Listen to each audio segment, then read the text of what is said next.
বিকেলের আবহাওয়া গুমোট। সূর্য পেন্টহাউস জুড়ে পিনপতন নীরবতা বিরাজমান। হাসি কিংবা কান্না কোনো কিছু রেশ না থাকায় চারিদিকে কেউ নেই গন্ধটা সুস্পষ্ট। লাউঞ্জটা ফাঁকা পড়ে আছে। ফ্লোরা মাত্রই এলো ছাদ বারান্দা থেকে।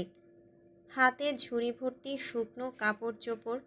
এমন তুষার ভরা দিনে একটুখানি রোদের ঝিলিক যেন অমৃত সম। ওই জন্যই তো হাঁটু সমান বরফের স্তূপ ডিঙিয়ে ছাদ বারান্দায় কাপড় নাড়তে গিয়েছিল মেয়েটা। আর এখন শুকনো কাপড়ের ঝুড়ি সমেত সোজা এগিয়ে যাচ্ছে দোতলার করিডোর ধরে। সামনেই তুষারের ঘর। ফ্লোরা তাড়াহুড়ো পায়ে সেদিকে এগুচ্ছিল। কোনো জরুরি দরকার আছে বোধহয়। তাড়াতাড়ি অগ্রসর হওয়ার কারণে কখন যে রুমের দিকে এগিয়ে যাওয়ার বদলে উল্টো পাশের কংক্রিটের পিলারের দিকে চলে গিয়েছে সেই দিকে কোনোরূপ লক্ষ্য করেনি ফ্লোরা। অগত্যা বেখেয়ালে এগিয়ে যেতে যেতে ওর তুলতুলে দুধে আলতা কপালখানা পিলারের সঙ্গে ঠাস করে ধাক্কা লাগতে যাবে, ঠিক তার আগ মুহূর্তে পিঠ ছড়িয়ে নেমে আসা সোনালি চুলের চিকুন বিনুনিটা শক্ত হাতে টেনে ধরল কেউ।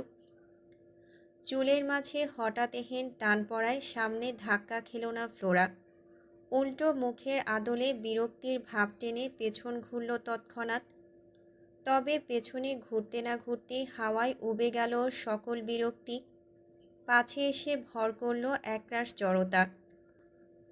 তুষারকে দেখলে বরাবরই জড়তায় কুণ্ঠিত হয়ে পড়ে ফ্লোরা। এবারও তার ব্যতিক্রম নয়। মাত্রই এরিসের অফিস কক্ষ থেকে বেরিয়ে রুমের দিকে যাচ্ছিল তুষার। পরনে নেভি ব্লু শার্ট আর ব্রাউন ওয়েস্টকোটের কম্বিনেশনে দেখতে সুদর্শন লাগছে তাকে। বাইরের পেঁজা তুলোর মতো শ্বেতরঙা তুষারের মতোই স্নিগ্ধ লাগছে তার তামাটে গঠনের শ্যামরঙা মুখমণ্ডল। সেই তখন থেকে ফ্লোরা জড়সড় হয়ে নিম্নমস্তকে পথ আটকে দাঁড়িয়ে আছে দেখে পকেটে এক হাত গুজে থমথমে গলায় প্রশ্ন ছুড়ল তুষার, সারাক্ষণ ঘাসফড়িংয়ের মতো এমন নেচে নেচে চলো কেন? এটা যে মাফিয়া পেন্টহাউস সেই হুঁশ আছে তোমার? আমার অভ্যেস হয়ে গিয়েছে, সরল ভঙ্গিমায় উত্তর দিল ফ্লোরা। দুই ঠোঁটের ফাঁক গলিয়ে তপ্ত শ্বাস ফেলল তুষার। মেয়েটাকে বিরস চোখে পরখ করে একই স্বরে বলল, মাফিয়া পেন্টহাউস কোনো সাধারণ বাড়িঘর নয় ফ্লোরা। মন চাইলে এখানে নিজ ইচ্ছেতে অসতর্ক হয়ে চলা যায় না, কারণ সব সময় তোমাকে প্রোটেক্ট করার জন্য পেন্টহাউসে বসে থাকবো না আমি। গোমরামুখ লোকটা হঠাৎ এত কথা কেন বলছে ভেবে পায় না ফ্লোরা। কেনই বা এত জ্ঞান দিচ্ছে? বেখেয়ালে পিলারের সঙ্গে ধাক্কা খাওয়ার জন্য, নাকি অন্য কিছু?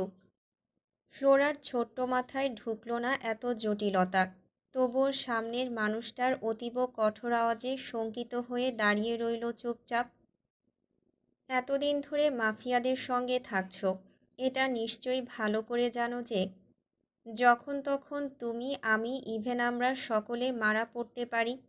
যে কোনো সময় শত্রুদের এক চালে ধ্বংস হয়ে যেতে পারে এই পুরো পেন্টহাউস। নিশ্চিন্তে দিনানিপাত করার মতো কোনো স্বাভাবিক জীবন নয় এটা। বড় হয়েছ এখন। নিজের বেখেয়ালি আচরণ আর ছেলেমানুষিগুলোকে সংযত করার সময় হয়েছে। আমি তোমাকে ম্যাচিউর দেখতে চাই ফ্লোরা। মাফিয়া প্যারাডাইসে কখনো ইনোসেন্সি জিয়ে রাখতে নেই। ফ্লোরা জানে না তুষারের এই কাট কথাগুলো কেন এত যন্ত্রণাদায়ক হয়ে ওর হৃদয়ে এসে বিঁধল। তুষার যা বলেছে একদম ঠিক বলেছে। তার একটা কথাও মিথ্যে নয়। তবুও বাদামি চোখ জোড়া জ্বলে যাচ্ছে ওর। এক্ষুনি জল উগড়ে এসে কোটর ভরে উঠবে বোধহয়। সহসা দৃষ্টি সরিয়ে কণ্ঠনালীতে চিবুক ছোয়ালো চঞ্চল মেয়েটা। ফ্লোরার নতজানু বিব্রত চেহারার পানে একপল নজর বুলিয়ে ফের প্রশ্ন ছুড়ল তুষার, তখন থেকে পথ আটকে দাঁড়িয়ে আছো, কিছু বলতে চাও? হ্যাঁ না দুই দিকেই মাথা নাড়ায় ফ্লোরা। অতপর গলা খাদে নামিয়ে শীতল কণ্ঠে বলে, গ্রামে যেতে হবে একবার, দাদির জরুরি তলব, যদি একটু। ফ্লোরা কথা সম্পূর্ণ করার আগেই তুষার ওর মুখের কথা কেড়ে নিয়ে বলে ওঠে, আগামীকাল দুবাই যাচ্ছি আমি। এখন তোমাকে নিয়ে যাওয়া পসিবল নয়। আমি ফিরে আসা অবধি ওয়েট করো, নিয়ে যাব। ইকাতুয়ায় ভীষণ শীত পড়েছে, দাদি ভালো নেই, যাওয়াটা জরুরি। মিনমিনিয়ে কথা ওড়ালো ফ্লোরা। ওর কথার পাছে তুষার ফিসলে দীর্ঘশ্বাস ছেড়ে বলল, বেশ, আমি একজন বিশ্বস্ত গার্ডকে বলবো তোমাকে নিয়ে যেতে, বাট ওয়ান কন্ডিশন। কথার মাঝে থামল তুষার। ফ্লোরা চকিতে দৃষ্টি ফেরালো তুষারের পানে, চট করেই শুধালো, কী শর্ত? চোখে মুখে চিরাচরিত গাম্ভীর্যতা ধরে রেখে রাশভারী আওয়াজে তুষার বলল, যেখানে খুশি যাও, তবে আমার জামা কাপড় রোদে শুকিয়ে আয়রন করে রেখে যাবে। ড্রেসিং রুমের সব জিনিস চোখের সামনে রাখবে। কোন দিন কোনটা পরবো সেগুলো ম্যাচ করে সাজিয়ে ব্যাগ গুছিয়ে দিয়ে যাবে। আর হ্যাঁ, আরও একবার ভ্রু কুচকালো ফ্লোরা, ঠোঁট উল্টে বলল, আবার কি? গলার স্বরে কিঞ্চিত আকুলতা ঢেলে জবাব দিল তুষার, ফিরে এসে সব জামা কাপড় যাতে ঠিকঠাক কাবাডের মাঝে গোছানো পাই। অগোছালো মাত্রাহীনতা আমার একদম পছন্দ নয় ফ্লোরা। ফুস করে একটা দীর্ঘশ্বাস ছেড়ে অসহায় কণ্ঠে ফ্লোরা বলল, আপনি তো দুদিন পরেই ফিরে আসবেন, তাহলে? লম্বাটে পুরুষালী গ্রীবাটা খানিক নিচু করে গম্ভীর গলায় জবাব দিল তুষার, তাহলে তুমিও তার আগেই ফিরবে? সন্ধ্যা নেমেছে দৃশ্যপটে, সেই সাথে বেড়েছে তুষারপাত। ছাদ বারান্দার ফায়ারপ্লেসটাতে আগুন জ্বলছে আজ। সেথা থেকে ভেসে আসছে কাঠকয়লা পুড়ে যাওয়ার খুটখাট আওয়াজ। বরফের দেশে এহেন আগুনের উত্তাপ যেন মিহিরদের হাতছানি। ফায়ারপ্লেসের কারণে ঠান্ডা অনুভূত হচ্ছে না খুব একটা, তাও গায়ে পশমি কোট আর মাথায় বেনি টুপি চড়িয়ে ছাদ বারান্দার কার্নিশ ঘেঁষে বসে আছে ঈশানী আর ফ্লোরা। সন্ধ্যা আকাশে শুকতারার উপস্থিতি নেই, আর না আছে কোনোরূপ চাঁদের আলো। ধুত্রা ফুলের মতো অনর্গল নেমে আসা তুলতুলে স্নোফলের কারণে খালি চোখে পুরো আকাশটাকে স্বর্গীয় লাগছে। তবুও একদৃষ্টিতে সেদিকে তাকিয়ে আছে ঈশানী। শুভ্র বরফের আস্তরে ঢেকে গিয়েছে ওর সমস্ত শরীর। আগামীকাল খুব ভোরে গ্রামে চলে যাবে ফ্লোরা। মেয়েটা চলে গেলে এই মৃত্যুপুরীর ন্যায় মাফিয়া পেন্ট হাউসে পুরোপুরি একা হয়ে যাবে ঈশানী। সেই ভেবেই ক্রমশ হৃদয়টা চুপসে এইটুকুনি হয়ে যাচ্ছে ওর। ঈশানীর মন খারাপের কারণ জানে ফ্লোরা, ওই জন্যই রাতের বেলা খোলা আকাশের নিচে স্নোফল দেখতে নিয়ে আসা ওকে। অথচ মেয়েটার শুকনো মুখে মলিনতার ছাপ এখনও সুস্পষ্ট। এইসব টুকরো বরফকণার আনন্দ বোধহয় ঈশ্বর হৃদয় ছুঁতে পারেনি একদম। সেই ভেবেই ঈশানীর কাঁধে মাথা ঠেকিয়ে চমৎকার গলায় ফ্লোরা বলে ওঠে, এই ইস্যু, চলো ফায়ার ওয়ার্ক করি। ফ্লোরার কথায় ঘাড় ঘোরালো ঈশানী, কপাল ঠেকিয়ে অজ্ঞাত স্বরে শুধালো, ফায়ার ওয়ার্ক মানে আতশবাজির কথা বলছো? জোরে জোরে হ্যাঁসূচক মাথা নাড়ালো ফ্লোরা, বলল, চলো না, ঠান্ডার মাঝে ফায়ার ওয়ার্ক করতে ভীষণ মজা হবে। বেসমেন্টে সব আছে। মাফিয়া পেন্ট হাউসে আবার আনন্দ করার আসবাবও রয়েছে। হাস্যকর। ঈশানীর কথাটা বিদ্রুপাত্মক শোনালো ভীষণ, তবে সে কথা গায়ে মাখল না ফ্লোরা। বাঙালি মেয়েটার প্রতি অদম্য অধিকারবোধ খাটিয়ে বলল, করবে কি না বলো, আমি কিন্তু রেগে যাচ্ছি। ঠোঁট প্রশস্ত করে জোরপূর্বক হাসল ইস্যু, বলল, তুমি চাইলে আমার আর না করার উপায় আছে কোনো? ইস্যুর কথায় উৎকণ্ঠায় লাফিয়ে উঠল ফ্লোরা। তড়িঘড়ি করে জায়গা ছেড়ে উঠে যেতে যেতে গলার মাঝে উপচে পড়া খুশি ধরে রেখে বলল, তুমি একটু বসো, আমি এক্ষুনি গিয়ে ফায়ারওয়ার্কের সরঞ্জামগুলো নিয়ে আসছি। ওকে যেতে দিল না ঈশানী। হাত টেনে ধরে আগের জায়গায় বসিয়ে দিয়ে বলল, থাক, কষ্ট করতে হবে না, আমি গিয়ে নিয়ে আসছি। ফ্লোরাকে সন্দিহান দেখালো।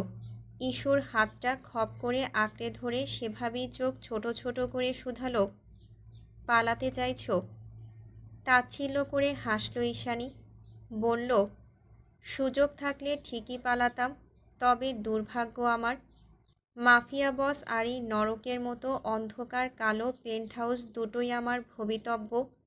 তারা পালাতে দিলে তো। বিনা বাক্যে হাতের বাঁধন ঢিলে করল ফ্লোরা।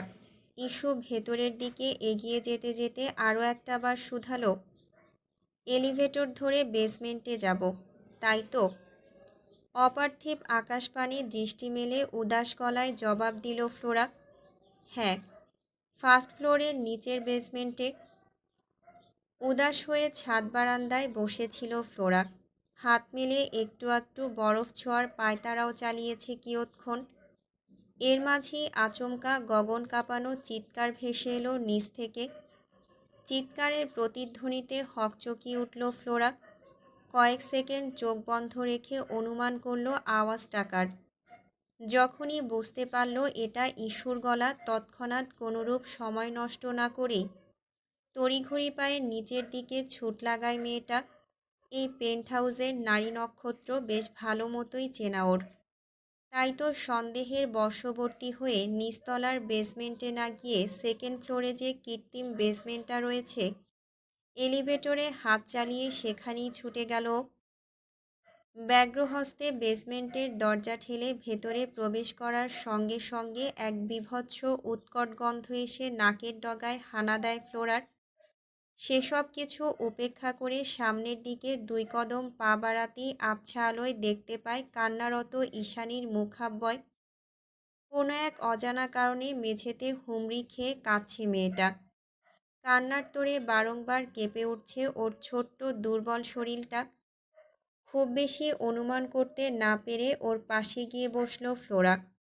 কাঁধের উপর আলতো হাত ছুঁয়ে বলল, কি হয়েছে ইস্যু? হঠাৎ কাঁদছো কেন এমন করে? হাতের মাঝে টর্চ ছিল ঈশানীর। ফ্লোরার কথার প্রত্যুত্তরে ক্রন্দনরত অবস্থায় মুঠোবন্দি আলোক রশ্মিটুকুর সামনে তাক করালো ইস্যু। অন্ধকার ঘরটার চারিপাশে ঝুড়ো ঝুড়ো মৃদু আলোর প্রতিফলন ঘটতেই ফ্লোরা দেখতে পায় শুকিয়ে যাওয়া রক্তের ছোপ ছোপ দাগে ঈষৎ বেগুনি হয়ে আছে পুরো মেঝেটা। রক্তের দাগ খুব বেশি পুরনো নয়, আজ কিংবা গতকালকের হবে হয়তো, যার দরুন উৎকট গন্ধে ভরে আছে সমস্ত ঘর। টর্চের আলো যতদূর যায় ততদূর অবধি রক্তে মাখামাখি। ঠিক তার এক কোণে চোখ পড়তেই আঁতকে ওঠে স্বয়ং ফ্লোরা। আঁতকে শিউরে উঠে 2 হাতে শক্ত করে আঁকড়ে ধরে শরীরের ফিনফিনে পাতলা ফ্রকটা। কয়েকবার অক্ষিপল ছেড়ে দ্বিতীয়বারের মতো দৃষ্টি বোলাতেই ফের দেখতে পেল মানুষের চামড়াসহ ছেঁড়া চুলের অংশবিশেষ পড়ে আছে ওখানে, সেই সাথে উপড়ে ফেলা হাত পায়ের তরতাজা নখ। যদিও মাফিয়াদের নৃশংসতা দেখে অভ্যস্ত ফ্লোরা, তবুও এসব জিনিস দৃষ্টিগোচর হতেই কেমন গা গুলিয়ে উঠল ওর। পেটের নাড়িভুড়ি দলা পাকিয়ে উগরে আসতে চাইছে যেন। ওদিকে ঈশানী মেয়েটা লুটিয়ে পড়ে কাঁদছে। ওর কান্না দেখে নিজের শারীরিক অস্বস্তি ভুলে গেল ফ্লোরা। পুনরায় পিছিয়ে এসে 2 হাতে জড়িয়ে ধরল ঈশানীকে। বলল, এই মেয়ে, এমন আহত স্বরে কাঁদছ কেন? আমারও তো কান্না পাচ্ছে, দয়া করে কান্না থামাও। উপরতলার বেসমেন্টে কেন এসেছো তুমি? এবার কাঁদতে কাঁদতে জবাব দিল ঈশানী। বলল, এগুলো কি ছিল ফ্লোরা? এতটা নৃশংস, এতটা নিষ্ঠুর মানুষ কি করে হতে পারে? ও কি আদৌ মানুষ, নাকি অত্যাচারী একটা জানোয়ার? আর আমাকে দেখো, না জেনে না শুনে এই লোকটার জন্য পাগল হয়ে কি করে ফেললাম। 2 হাতে নিজের সাবলীল জীবনটাকে একেবারে দুমড়ে মুচড়ে শেষ করে দিলাম। এখন আমি নিঃস্ব। না আছে কোনো ভবিষ্যৎ আর না তো কোনো বর্তমান। কথা শেষ করে অনর্গল কান্নার জোয়ারে ভেঙে পড়ে ঈশানী। এতদিন এসব কাহিনী না জানলেও আজকে কিছুটা হলেও ঘটনা আঁচ করতে পেরেছে ফ্লোরা। তার মানে নদীর মতো শান্ত উদ্দেশ্যহীন নীলাম্বরী মেয়েটাকে ম্যানিপুলেট করেছিল এরিস।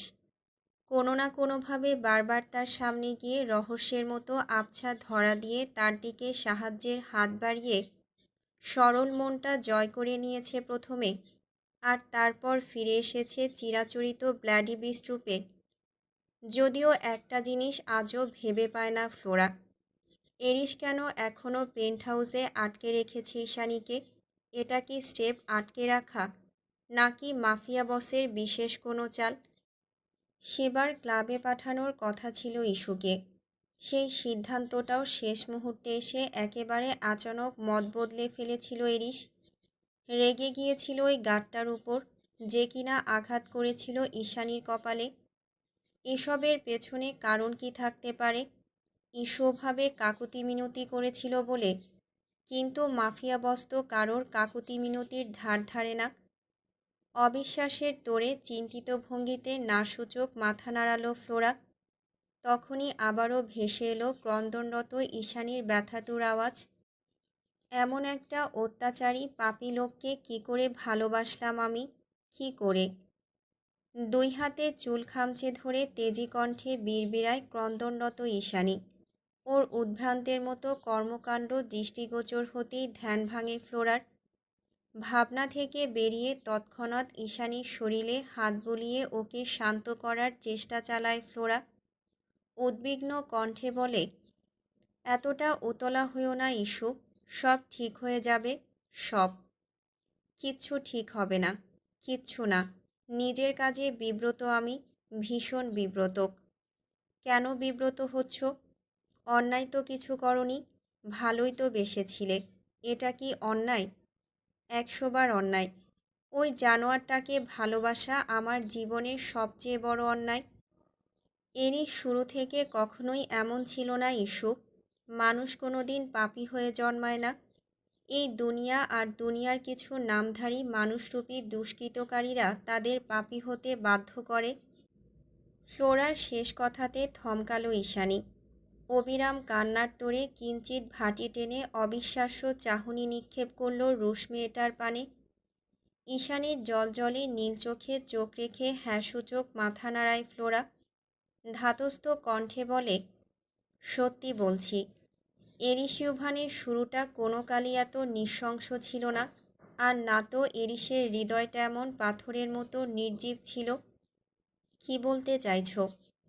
কান্নাকাটি পুরোপুরি থেমে গেল ঈশ্বর। আলতো হাতে ওর চোখের জল মুছিয়ে দিল ফ্লোরা। নিরেট কণ্ঠে বলল, বহু বছর আগে মায়ের কাছে শুনেছিলাম, তুমি শুনতে চাইলে বলবো। ফ্লোরার কথার কোনোরূপ প্রত্যুত্তর না করেই নিজ হাতে বাদবাকি চোখের জলটুকু মুছে নেত্রোদয়ে পলক ছাড়ল ইস্যু, যার অর্থ হ্যাঁ শুনব। সন্ধ্যারাতের নীরবতা ছাপিয়ে ঝিঝি পোকার আওয়াজ বেড়েছে দ্বিগুণ। থেকে থেকে গহীন জঙ্গলের ভেতর থেকে ভেসে আসছে সাদা নেকড়েদের গা ছমছমে হাউলিং। অদূরের জঙ্গল থেকে ভেসে আসা জোরালো আওয়াজে সাড়া দিয়ে পেন্ট হাউস কাঁপিয়ে হাউলিং করছে এরিসের আদুরে নেকড়ে বোজক। নিস্তব্ধ রাতে এহেন হাউলিংয়ের আওয়াজ ভীষণ ভয়াতুর শোনালেও আজ আর সেসব ভয় ছুঁতে পারছে না ফ্লোরা আর ঈশানীকে। মেয়ে দুটো আবারও এসে বসেছে বিস্তৃত ছাদ বারান্দায়। অনর্গল তুষারপাত আর ঠান্ডা দুটোই মাত্রাতিরিক্ত, তবু ওরা নিরুদ্বেগ। ঈশানীর দৃষ্টি নিষ্প্রভ। সেদিকে এক পল চেয়ে দীর্ঘশ্বাস ছাড়ল ফ্লোরা। অতপর গলার আওয়াজ খাদে নামিয়ে একাই বলতে লাগল, জন্ম কাউকে খারাপ বানায় না ইস্যু, আর না তো এরিসের জন্মের উদ্দেশ্য কখনো মাফিয়া কিং হওয়া ছিল। কিন্তু পৃথিবীতে জন্মানোর পরে তোমার রক্ষকেরাই যখন ভক্ষক হয়ে দাঁড়ায়, তখন সেই তুমিটা আর তুমি থাকবে না। মায়া, ভালোবাসা, প্রিয়জন এগুলোর মতো হৃদয় নিংড়ানো অনুভূতির প্রতি তৈরি হবে এক আকাশ সমান বৃতৃষ্ণা। আর এরিস তো সেই মায়ার বাঁধনগুলো নিজ হাতে রক্তাক্ত করেছে। রাইফেলের গুলিতে ছিন্ন ভিন্ন করে দিয়েছে ভালোবাসা নামক বিনে সুতোর টান। তাহলে এতগুলো বছর পরে ওর কাছ থেকে তুমি কেমন আচরণ আশা করছো ইস্যু? হ্যাঁ, এটাই সত্যি, ও ভালোবাসতে জানে না, আর না তো কখনো দুর্বলতা অনুভব করে কারো জন্য। ওর খড়খড়ে কড়া পড়া হৃদয়টা যতটা না নির্জীব তার চেয়েও বেশি নিষ্ঠুর। এইটুকু বলে থামল ফ্লোরা। ওর পানে দৃষ্টি ঘোরালো ঈশানী। লম্বা শ্বাস টেনে বুক ভরে কনকনে শীতল বাতাস পুড়ে বিরস মুখে শুধালো, তুমি ওর সম্বন্ধে এত কিছু কিভাবে জানলে? ছোটবেলায় একটু আধটু মায়ের কাছে শুনেছিলাম সেটুকুই। এছাড়া খোলাখুলি তেমন কিছুই জানি না, কারণ এরিসের পেন্টহাউসে তার অতীত নিয়ে আলোচনা সম্পূর্ণ নিষিদ্ধ। ওর দুনিয়াটা আসলে ১-২ দিনে এমন রঙহীন কালো হয়নি ইস্যু। বুঝ হওয়ার পর থেকে এরিস নিঃসঙ্গ। চাপা দীর্ঘশ্বাস ছেড়ে জবাব দেয় ফ্লোরা। এখনও একই দৃষ্টিতে ওর পানে চেয়ে আছে ঈশানী। মেয়েটার জ্বলজ্বলে নীল চোখের মাঝে কৌতূহল সুস্পষ্ট। তা দেখে ফ্লোরা বলতে শুরু করলো আবারও। শুনেছি এরিস বাংলাদেশের বংশোদ্ভূত হলেও ওর জন্ম রাশিয়ায়। কারণ সেই সময় ব্রাড ভাইয়ের অন্তর্ভুক্ত আন্ডারওয়ার্ল্ড মাফিয়া টেরোরিস্ট পাইথন প্যারাডাইসের লিডার মিস্টার ভানিয়া মিকাইলের একমাত্র বিশ্বস্ত স্পাই ছিল এরিসের বাবা আন্দ্রেই। আমি যতটুকু জানি এরিসের বাঙালি নাম অরণ্য, যেটা কখনোই কোথাও ব্যবহার করতে পছন্দ করে না এরিস। ফ্লোরার কথায় ইস্যুর অযাচিত মস্তিষ্কে হানা দেয় সুদূর খাগড়াছড়ির এক টুকরো বেনামি স্মৃতি। বাই দ্য ওয়ে, আমি অরণ্য। তখনকার সেই বাক্যটুকু কর্ণকুহরে মধুসূধার মতো ঠেকলেও এখন সেসব কিছু ঘৃণার মিশেলে একীভূত। ঈশানীকে ভাবতে দেখে কথার পারদে লাগাম টানে ফ্লোরা। আগ বাড়িয়ে শুধায়, কিছু ভাবছ ইস্যু? ফ্লোরার ডাকে ভ্রম কাটে ঈশানীর। ভাবনা থেকে বেরিয়ে এসে পুনরায় বলল, পাইথন প্যারাডাইসের লিডার অন্য কেউ ছিল, তাহলে এরিস? আকাশপানে চেয়ে ভাবুক স্বরে ফ্লোরা বলল, এক কথায় যদি বলি, এত অল্প বয়সে এরিসের জীবনটাকে এমন নরক বানানোর পেছনে একমাত্র দায়ী পাইথন প্যারাডাইস। মানে? ফের প্রশ্ন ছুড়ল ঈশানী। ওর কথার পাছে এবার আর থেমে থেমে নয়, বরং একনাগাড়ে বলতে শুরু করে ফ্লোরা। মাফিয়া গ্রুপগুলো লেনদেন বলো কিংবা ডিল বলো, এগুলো শুধু কালো টাকা আর অসাধু ব্যবসাতেই সীমাবদ্ধ নয় ইস্যু। মাফিয়ারা অন্য কিছুর বিনিময়ে লেনদেন করে, অনেকটা আগেরকার যুগের দেনা পাওনার মতোই। কখনো ক্ষমতার বিনিময়ে মানুষের লেনদেন হয়, তো কখনো মানুষের বিনিময়ে ক্ষমতার। মাঝে মধ্যে তো সর্বশান্ত হয়ে কেউ কেউ নিজেকেই নিজে বিলিয়ে দেয় নিষিদ্ধ জগতের অন্ধকার মরীচিকার মাঝে। ঈশানী হাঁ করে তাকিয়ে আছে ফ্লোরার মুখশ্রী পানে। ওর চেহারায় বেকুব ভঙ্গিমা স্পষ্টত হয়। ফ্লোরা বলে, কি বুঝলে না তো? উপর নিচ মাথা নাড়িয়ে হ্যাঁ জানায় ঈশানী। সহসা মৃদু হেসে জবাব দিল ফ্লোরা, শুনেছি এরিসের বাবা ছিলেন অত্যন্ত লোভী আর কুটিল স্বভাবের একজন লোক। ক্ষমতার লোভে যা কিছু করতে পারতেন তিনি। একই সাথে দাঁড়িয়ে হাজার জনকে মেরে ফেলাও ছিল তার কাছে পৈশাচিক আনন্দের অংশবিশেষ মাত্র। ওই জন্যই তো খুব তাড়াতাড়ি ভানিয়া মিকাইলের বিশ্বস্ত স্পাই হয়ে উঠতে পেরেছিলেন। তবে ক্ষমতার লোভে নিজের বসকে পর্যন্ত প্রতারিত করতে দুইবার ভাবেনি আন্দ্রে। মাফিয়া বসের আড়ালে ব্রাড ভাইয়ের সঙ্গে গোপনীয় লেনদেনে তার ছিল অগাধ নির্ভীকতা। তবে দুর্ভাগ্য এরিস ইউভানের। এমন একজন বাবার ঘরেই জন্ম হয়েছিল তার, যে কিনা প্যারাডাইসের লোভে নিজের ৮ বছরের ছেলেকে ব্রাড ভাইয়ের হাতে তুলে দিতেও দুইবার ভাবেনি। ছেলেকেই কেন? প্রত্যুত্তরে ফ্লোরা বলল, সে ব্যাপারে আমি কিছুই জানি না। তবে এটাই সত্যি যে আন্দ্রেও তার নিজের ছেলেকে মাফিয়াদের হাতে তুলে দিয়েছিলেন, আর বিনিময়ে চেয়েছিলেন তার একমাত্র বস ভানিয়া মিকাইলের বিশাল পাপের সাম্রাজ্য, দ্য পাইথন প্যারাডাইস। তারপর কি হলো? কৌতূহলী দেখালো ঈশানীকে। ফোঁস করে এক চিলতে দীর্ঘশ্বাস ছেড়ে ভাবরেশীন গলায় ফ্লোরা বলল, তারপর আর কি? শুরু হলো এরিসের দুর্বিষহ জীবনযাপন। যে কাজগুলো মানুষ করতে পারে না, যে খাবারগুলো মানুষ খেতে পারে না, সেগুলোই যোগ হতে লাগলো ওর নিত্য নৈমিত্তিক অভ্যেসের তালিকায়। কোনোভাবে না করতে চাইলে ওকে কঠিন শাস্তি দেওয়া হতো। বলা হতো মাফিয়া কিং হওয়ার প্রথম ধাপ এটা। অনৈতিক অবৈধ কাজ থেকে শুরু করে ফাইটিং, গুলি চালানো, কোনো কিছুই বাদ যায়নি ওর অভ্যেস থেকে। এক পর্যায়ে ট্রেনিংয়ে এসে যোগ হলো খুন করার অভিনব কৌশল। 8 বছরের এরিসের জন্য এই জঘন্য ক্রাইমগুলো ছিল অত্যন্ত আতঙ্কদায়ক আর মানসিক যন্ত্রণার। ও পালাতে চেয়েছিল বহুবার, কিন্তু পারেনি। উল্টো ধরা পড়ে কঠিন শাস্তির মুখোমুখি হয়েছে বারবার। এরিসের জীবনের আশা আকাঙ্ক্ষা ওখানেই নিভে যেতে পারত, কিন্তু যায়নি।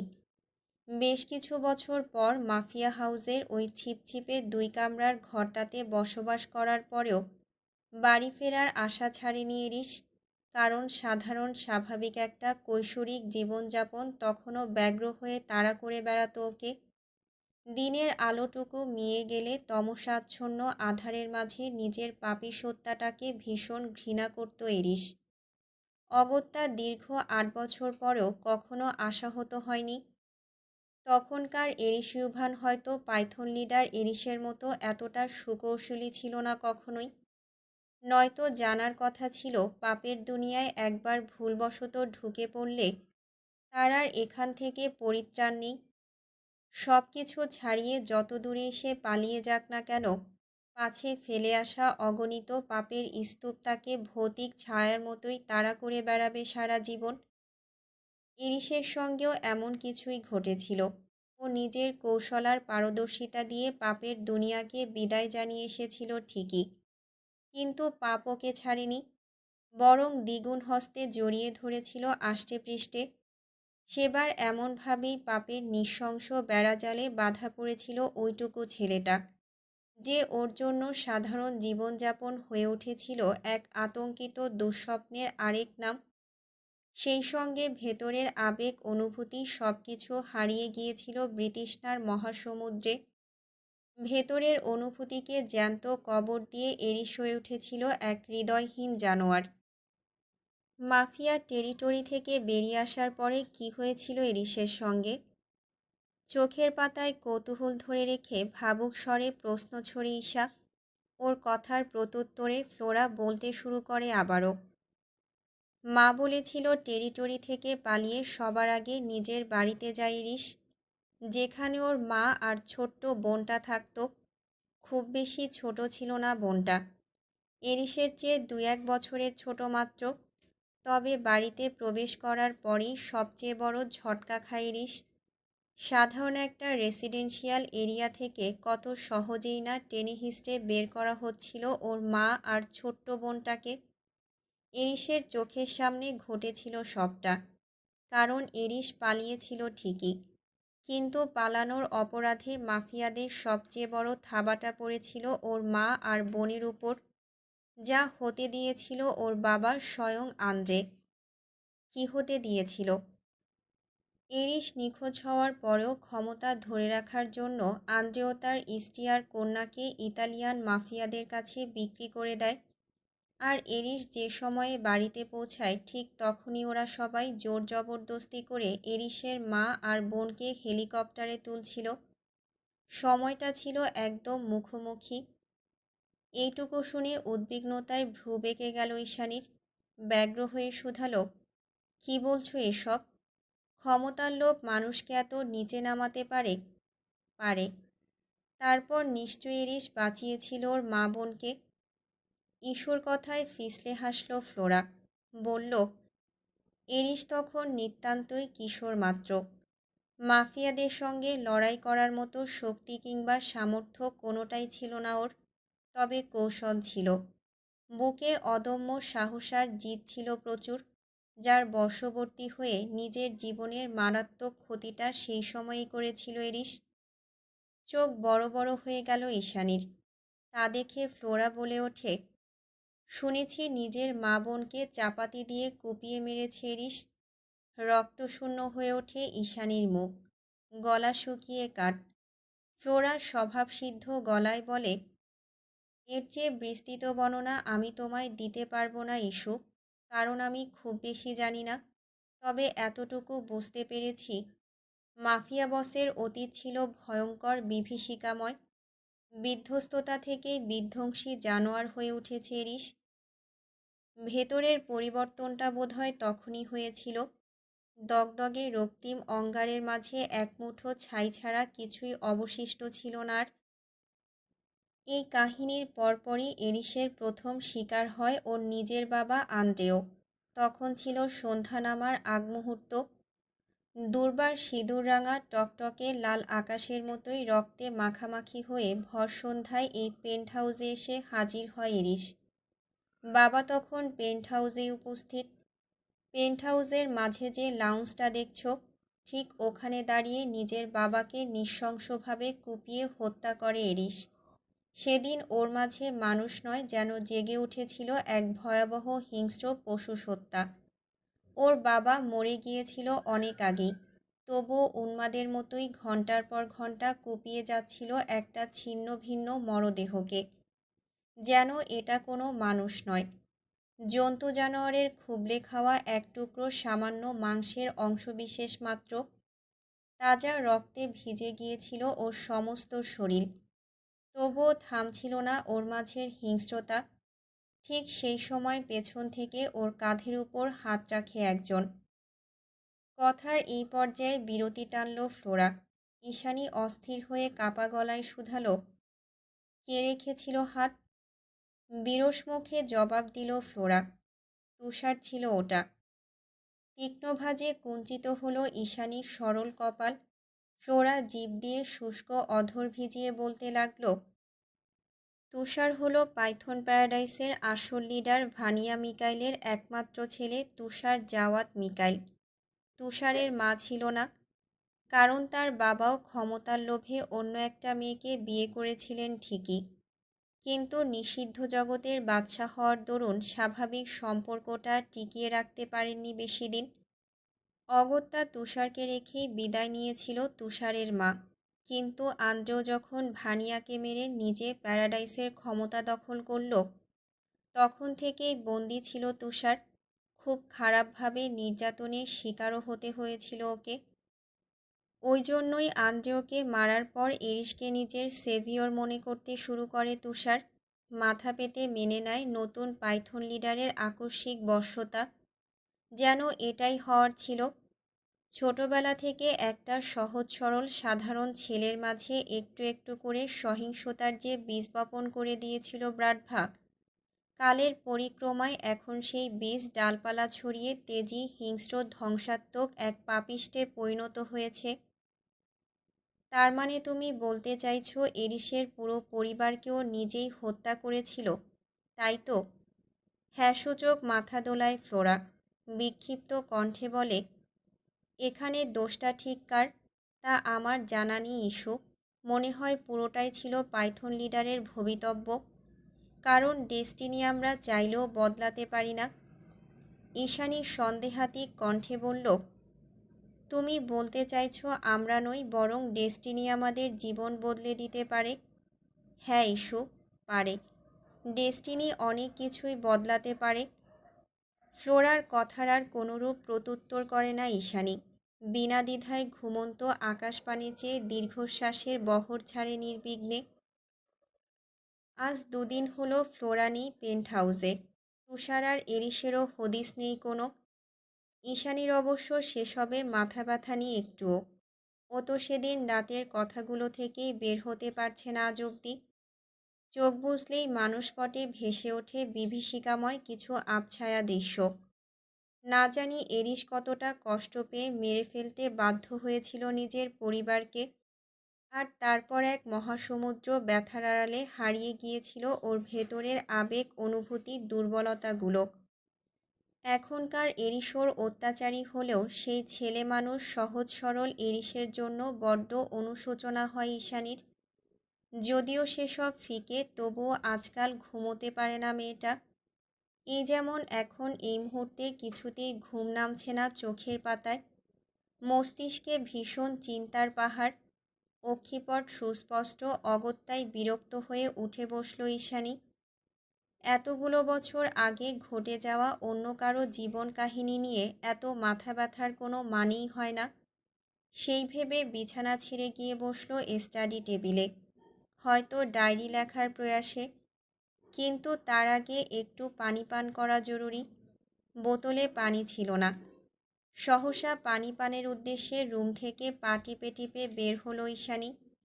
যদিও পা টিপে হাঁটছে, তবুও নূপুরের রিনঝিন আওয়াজটুকু ঠিকই ক্রমান্বয়ে প্রতিধ্বনিত হচ্ছে নিস্তব্ধ লাউঞ্জের চারদেয়ালে। ফ্লোরা না থাকায় কিচেন কাউন্টারটা ফাঁকা পড়ে আছে। চারিদিকে কেমন শূন্যতা জড়ানো।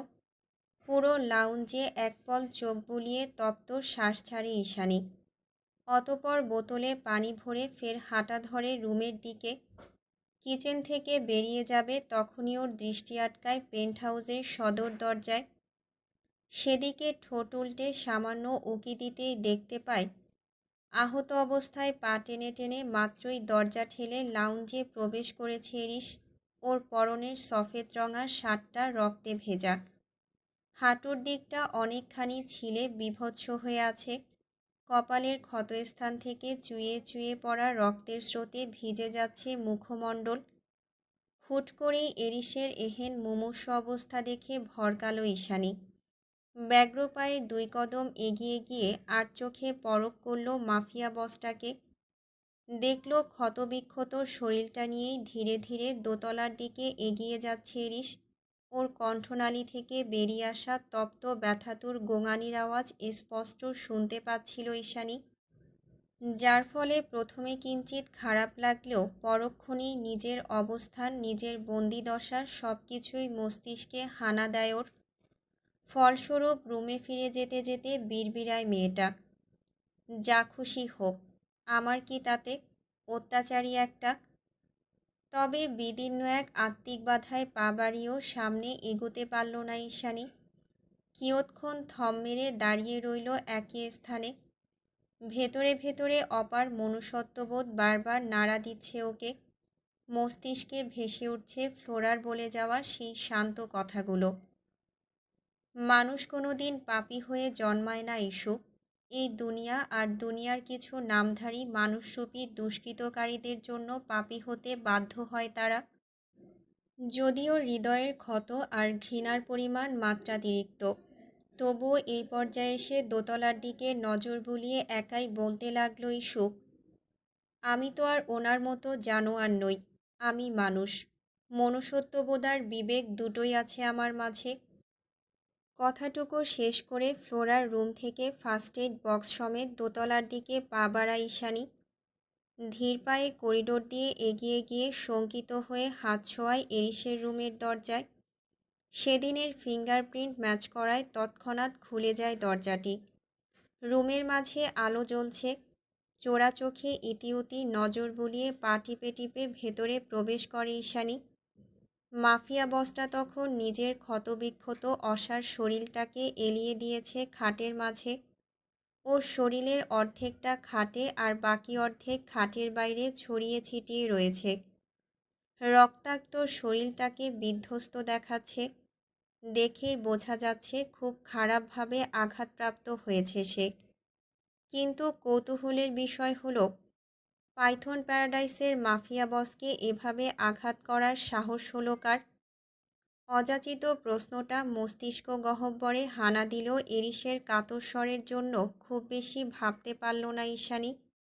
অগত্যা এগিয়ে গিয়ে হাঁটু মুড়ে বসে পড়ল মেঝেতে। কয়েক মুহূর্ত ওর হাঁটুর ক্ষতস্থানের দিকে বিস্মিত নজরে তাকিয়ে থেকে বিনা বাক্যে সেখানটায় হাত ছোঁয়ালো ঈশানী। ব্যথাতুর শরীরে একটুখানি উষ্ণ হাতের পরশ অনুভব করার সঙ্গে সঙ্গে ধীরগতিতে উঠে বসে এরিস। ওর চাহনি ঘোলাটে, মাথাটাও সমান তালে টলছে। ঘোরলাগা চোখে খানিকক্ষণ অজ্ঞাত নীলাম্বরীকে পরখ করে যখন বুঝতে পারল এটা ঈশানী, তখন হুট করেই নিজের রক্তাক্ত পুরুষালী হাতটা আলতো স্পর্শে ছুঁয়ে দিল ঈশানীর তুলতুলে কোমল কপলে। পানপাতার মতন ঢলঢলে সুশ্রী গালে নিজের রক্তমাখা হাতটা বুলিয়ে অস্পষ্ট আওয়াজে বলল, তোমার মতো মেয়ার একটাও দেখেনি এরিস ইউভান। তাজা রক্তের উৎকট গন্ধে চোখ মুখ কুঁচকে এলো ইস্যুর। নিজের নাকটা শিকই তুলে মেয়েটা বিরক্ত ভঙ্গিতে ঝাঝালো গলায় বলল, তা দেখবেন কেন? কোনো দিন শুনেছেন নিজের অত্যাচারীর ক্ষততে মলম লাগাতে কাউকে? আমি লাগাচ্ছি, কারণ আমি আপনার মতো জানোয়ার নই, আমি মানুষ। বিবেক বুদ্ধি দুটোই আছে আমার। গম্ভীর মেয়েটার জ্বলজ্বলে নীল চোখে এক পল নিজের ঘোলাটে দৃষ্টি বুলিয়ে আবারও শটান হয়ে বিছানায় গা এলিয়ে দেয় ইরিশ। পা দুটো তখনও বিছানার বাইরেই নিবদ্ধ। এত বেশি জটিল ক্ষত জীবনে দেখেনি ঈশানী। এসবের জন্য ডাক্তার প্রয়োজন, কিন্তু রক্তক্ষরণ বন্ধ না হলে তো মরে যাবে লোকটা। সেই ভেবে তাড়াহুড়ো করে ওর রক্তাক্ত কপালে হাত ছোঁয়ায় ঈশানী। কিঞ্চিত অনীহা নিয়ে সেখানটায় গজ প্যাঁচাতে প্যাঁচাতে বলে, কি বিভৎস ক্ষত, নির্দয় পাষাণ লোক একটা। ঈষৎ তপ্ত আওয়াজ কর্ণগহ্বর ছুতেই ঘোরের মাঝে ফিসলে হাসল ইরিশ। অস্পষ্ট আওয়াজে একা একাই বিড়বিড়ালো ও, যদি বলি আজ এই বিভৎস ক্ষতগুলো একজনকে সুরক্ষিত রাখার জন্য হয়েছে, তার পবিত্রতা রক্ষা করার জন্য হয়েছে, তাহলে কি সে বিশ্বাস করবে আমায়? ওর এসব অহেতুক অস্পষ্ট কথায় কান দিল না ঈশানী, বরং মনোযোগী ভঙ্গিতে কপালটাকে মুড়িয়ে দিতে লাগলো সফেদ ব্যান্ডেজের আস্তরে। বিড়বিড় করতে করতে এক পর্যায়ে আধো আধো করে চোখ খুলে ইরিশ। চোখ খুলতেই দেখতে পায় একটা স্নিগ্ধতায় জড়ানো সরল পবিত্র মুখ, একজোড়া গভীর সমুদ্রের মতো নীল চোখ, যা এই মুহূর্তে ইরিশের দুনিয়া ভুলিয়ে দিতে সক্ষম। ইরিশ দেখল, অতপর পুনরায় চোখ দুটো বন্ধ করে নিল পরম আবেশে। কেন যেন ভীষণ আরাম লাগছে। আরামের কারণে গভীর ঘুমে দুই চোখ জুড়িয়ে আসছে ওর। হতে পারে ব্যথানাশকের পার্শ্ব প্রতিক্রিয়া, নয়তো একটা মেয়েলি ভ্যানিলা ফ্লেভারের সুবাসে এই পরাস্ত ঘুমের ঘোর। সে যাই হোক, আহত শরীরটাকে অযথা পেরেশানি দিল না ইরিশ। ঘুমের ঘোরে তলিয়ে যেতে যেতেই ভুলবশত একটানে নিজের ইস্পাত কঠিন বুকের মধ্যে ঢুকিয়ে নিল ইস্যুকে। আচানক কাণ্ডে ধরফরিয়ে উঠল ঈশানী। মাফিয়া বসের সুদর্শন চেহারাটা ওর চোখের সামনে স্পষ্টত হলো কিছু সময়ের জন্য। বেখেয়ালে সেদিকে এক নজর আহত দৃষ্টি বুলিয়ে অকস্মাৎ ওকে ধাক্কা মেরে উঠে দাঁড়ায় ভীত মেয়েটা। সাথে করে নিয়ে আসা ফার্স্ট এড বক্সটা ফেলে রেখেই তাড়াহুড়ো পায়ে রুম ছেড়ে ছুটে বেরিয়ে যেতে যেতে ঝাঁঝালো কণ্ঠে বলে ওঠে, জানোয়ার একটা। নিরবিচ্ছিন্ন ধূসর গোধূলি, সূর্যের লালচে আভা মিলিয়ে গিয়েছে অনেক আগেই। পেন্ট হাউসের চিরাচরিত একঘেয়ে দৃশ্যপটে কিছুটা ভিন্নতা টেনেছে আর গার্ডসদের অনুপস্থিতি। সকাল থেকে একের পর এক গাড়ির বহর বেরিয়েছে ভবন থেকে। স্টাফ কোয়ার্টারও ফাঁকা প্রায়। সারাদিনের সরগরম চিত্র বেলকনিতে দাঁড়িয়ে একা একাই পরখ করেছে ঈশানী। মাফিয়াদের ব্যাপার স্যাপার খুব একটা মাথায় না ঢুকলেও এতটুকু ঠিকই আঁচ করতে পেরেছে, পেন্ট হাউস আজ সুরক্ষামুক্ত। গার্ডসদের অধিকাংশই টেরিটরিতে উপস্থিত নেই। সারাদিনের ক্ষুদ্র ক্ষুদ্র ঘটনাগুলোকে মস্তিষ্কে সাজিয়ে সেই বিকেল থেকেই ধ্যানমগ্ন মেয়েটা। মনে হয় কিছু একটা চলছে ওর মাথায়। আজ আর নিজের রুমে নয়, রান্নার নাম করে কিচেন কাউন্টারে বসে বসেই এক আধবার সূক্ষ্ম নজর বুলিয়েছে এরিসের অফিস কক্ষের দরজায়।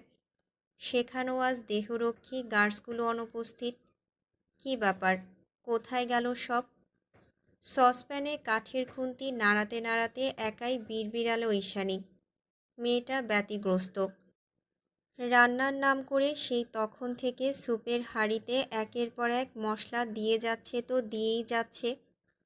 এক পর্যায়ে ক্যাবিনেটের সকল কৌটা হাতড়াতে হাতড়াতে ওর হাতের মুঠোয় ধরা দিল কুটকুটে খয়েরি রঙের পানীয় ভর্তি একটা ছোট্ট শিশি, যার গায়ের গুটি গুটি ইংরেজি লেখাগুলো দেখা মাত্রই অকস্মাৎ নীলাম্বর নেত্রোদয় পুলকে চিকচিক করে ওঠে ঠুনকো হৃদয়ের প্রবল আত্মবিশ্বাসী মেয়েটার। ভর সন্ধ্যাবেলা দরজা ভেজিয়ে অফিস কক্ষে বসে আছে এরিস। বাজ পাখির মতো তীক্ষ্ণ শীতল চোখ দুটো তার আইপ্যাডে নিবদ্ধ। চকচকে স্ক্রিনে ভেসে আছে সেদিনের সেই অজ্ঞাত স্পাই দুটোর প্রতিবিম্ব, যারা অতি কৌশলে নিজেদের আত্মপরিচয় গোপন করে ছবি তুলে নিয়েছে ঈশানীর। ছবিগুলো ইতিমধ্যে ছড়িয়ে পড়েছে সর্বত্র। বাঙালি মেয়েটা টক অব দ্য আন্ডারওয়ার্ল্ডে পরিণত হয়েছে আজকাল। কারণটা অবশ্য এরিস নিজেই। ও মেয়েটাকে যেতে দিলে হয়তো মাফিয়া গ্রুপগুলোর এতটা নজরে আসা তো দূরে থাক, একটা সাধারণ স্লাটের দিকে তারা ফিরেও তাকাতো না কোনো দিন। কিন্তু একটা সাধারণ মেয়ের সুরক্ষা কবচ যদি হয় স্বয়ং এরিস ইউভান, তবে অন্য মাফিয়াদের কুটিল নজর আর হিংস্র থাবার সম্মুখীন হওয়াটা তো অস্বাভাবিক কিছু নয়। মাফিয়ারা টের পেয়েছে এই মেয়েটা দামি, ব্লাড ডায়মন্ডের চেয়েও বেশি দামি। কিন্তু এই দামের পেছনের রহস্যটা কি, সেটাই আপাতত সকলের কৌতূহল। যে মেয়েটাকে খারাপভাবে ভেঙে ফেলার উদ্দেশ্যে এই রাশিয়ান পেন্ট হাউসে নিয়ে আসা, আজ তাকেই বারবার সুরক্ষা দিতে ব্যতিগ্রস্ত এরিস। ও ভেবে পায় না কেন এমনটা হচ্ছে। হৃদয়টা লাগামহীন, অত্যন্ত পৈশাচিক বেপরোয়া মস্তিষ্কটাকে বারংবার হারিয়ে দিচ্ছে এই অনুভূতিহীন নির্জীব হৃদয়। কি আছে এই নীলাম্বরীর মাঝে? আহামরি তো কিছু নয়, তবুও উদ্ভ্রান্ত হৃদয়টাকে দমিয়ে রাখা দুষ্কর। মেয়েটা মস্তিষ্কের চিন্তার পারদ ছাপিয়ে হৃদয়ে ঢুকে যেতে চাইছে এক অনিরাময় ব্যাধি হয়ে। এরিস হাজারবার অস্বীকার করুক, হিংস্রতার নিষ্ঠুরতার স্তূপে দমিয়ে রাখুক অপারগতা, কিন্তু সত্যি তো এটাই যে মেয়েকে জেদ দেখানো ওই একরত্তি মেয়েটার জন্য আজকাল কিছু একটা অনুভূত হয় হৃদয়ে। হাজারবার নিজেকে নিজে দুর্বলতাহীন পাথর মানব দাবি করার পরেও সলতা জড়ানো একজোড়া নীল চোখের মায়ার জোয়ারে আকস্মিক থমকে যায় ওর পুরো দুনিয়া। সুকৌশলী নেত্রপল্লব আইপ্যাডে নিবদ্ধ থাকলেও মস্তিষ্ক জুড়ে সলতার সূক্ষ্ম বিচরণ। বিরক্ত হয়ে দাঁতে দাঁত চেপে থমথমে মুখে বসে আছে এরিস, কনুইয়ের উপর সমস্ত শরীরের ভার ছেড়ে দিয়ে টেবিলের দিকে ঝুঁকে আছে খানিকটা। ঠিক এমন সময় নিঝুম রাতের নিস্তব্ধতা ছাপিয়ে দরজার ওপাশ থেকে ভেসে আসে একজোড়া নীরব পদধ্বনি, সেই সাথে রিনিঝিনি নূপুরের মাদকীয় আওয়াজ। সামান্য নূপুরের আওয়াজে কর্ণকুহর সচকিত হয় এরিসের। না চাইতো আচানক মাথা তুলে ব্যাকুল চোখে পরখ করে সামনের দৃশ্যপট। এরিস চাইতে না চাইতেই দরজা ঠেলে ধীর পায়ে ভেতরে প্রবেশ করে ঈশানী। মেয়েটার চোখে মুখে রাজ্যের কুণ্ঠা, হাতের মাঝে আটকে আছে ধোয়া ওঠা গরম কফির কাপ। ঈশানীকে দেখা মাত্রই পিঠ টান টান করে চেয়ারে গা ছড়িয়ে সোজা হয়ে বসল এরিস। দুই চোখের মাঝে আচানক জাগ্রত ব্যাকুলতা হটিয়ে কপালে টানল কয়েকখানা বিরক্তির ভাঁজ। সেভাবেই মেয়েটার আগা থেকে গোড়া অবধি বিচক্ষণ নজর বুলিয়ে গমগমে কঠিন আওয়াজে প্রশ্ন ছুড়ল হঠাৎ, এখানে কি চাই? প্রত্যুত্তর করল না ঈশানী। বিনা বাক্যে হাত বাড়িয়ে এরিসের দিকে এগিয়ে দিল কফির কাপ।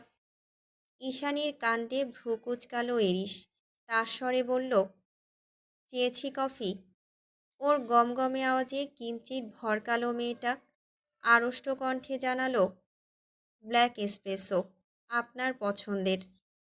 ঈশানীর মৌনতা বড্ড বেশ সন্দেহজনক, কৃত্রিম আড়ষ্টতায় কপটতা সুস্পষ্ট। তবুও কফির কাপে ছোট্ট করে সিপ নিল এরিস। কফিটুকু গলাৎকরণ করতে করতেই সন্দেহবাতিক বাক্য ছুড়ল ঈশানীর পানে, বিষ-টিস মেশাওনি তো আবার? এরিসের কথায় তড়াক করে চোখ তুলল ঈশানী। ভেতরের আক্রোশ ভেতরেই ধামাচাপা দিয়ে শুষ্ক একটা ঢোক গিলে কাট কাট আওয়াজে বলল, তাহলে আমার আর আপনার পার্থক্যটা রইল কোথায়? ঠান্ডা মাথায় সূক্ষ্ম অপমান, যদিও তার বিপরীতে জিভের ডগায় গাল ঠেলে ঠোঁট বাঁকিয়ে ক্রুদ্ধ হাসল এরিস। অতপর দ্বিতীয়বারের মতো চুমুক দিল কফিতে। ওর ভাবভঙ্গিমা দেখে মনে হচ্ছে যদি এটাতে বিষ থেকেও থাকে তবুও নির্দ্বিধায় এটা পান করতে চায় ও। কথায় বলে বিষে বিষক্ষয় হয়, সেখানে এরিস তো আস্ত একটা বিষের দুনিয়া। তাই তো মেয়েটার হাতের বিষটুকু আজকাল নিজের অজান্তেই অমৃতসুধা ভেবে নির্বিঘ্নে গ্রহণ করে মাফিয়া বস। তবে মায়াবী নীলাম্বরীর স্বভাবে আজ হুট করেই জাগ্রত হয়েছে ভিন্ন এক সত্তা। মেয়েটা এখনও ঠায় দাঁড়িয়ে আছে সেখানে, ক্ষণে ক্ষণে চোরা চোখে পরখ করছে এরিসকে।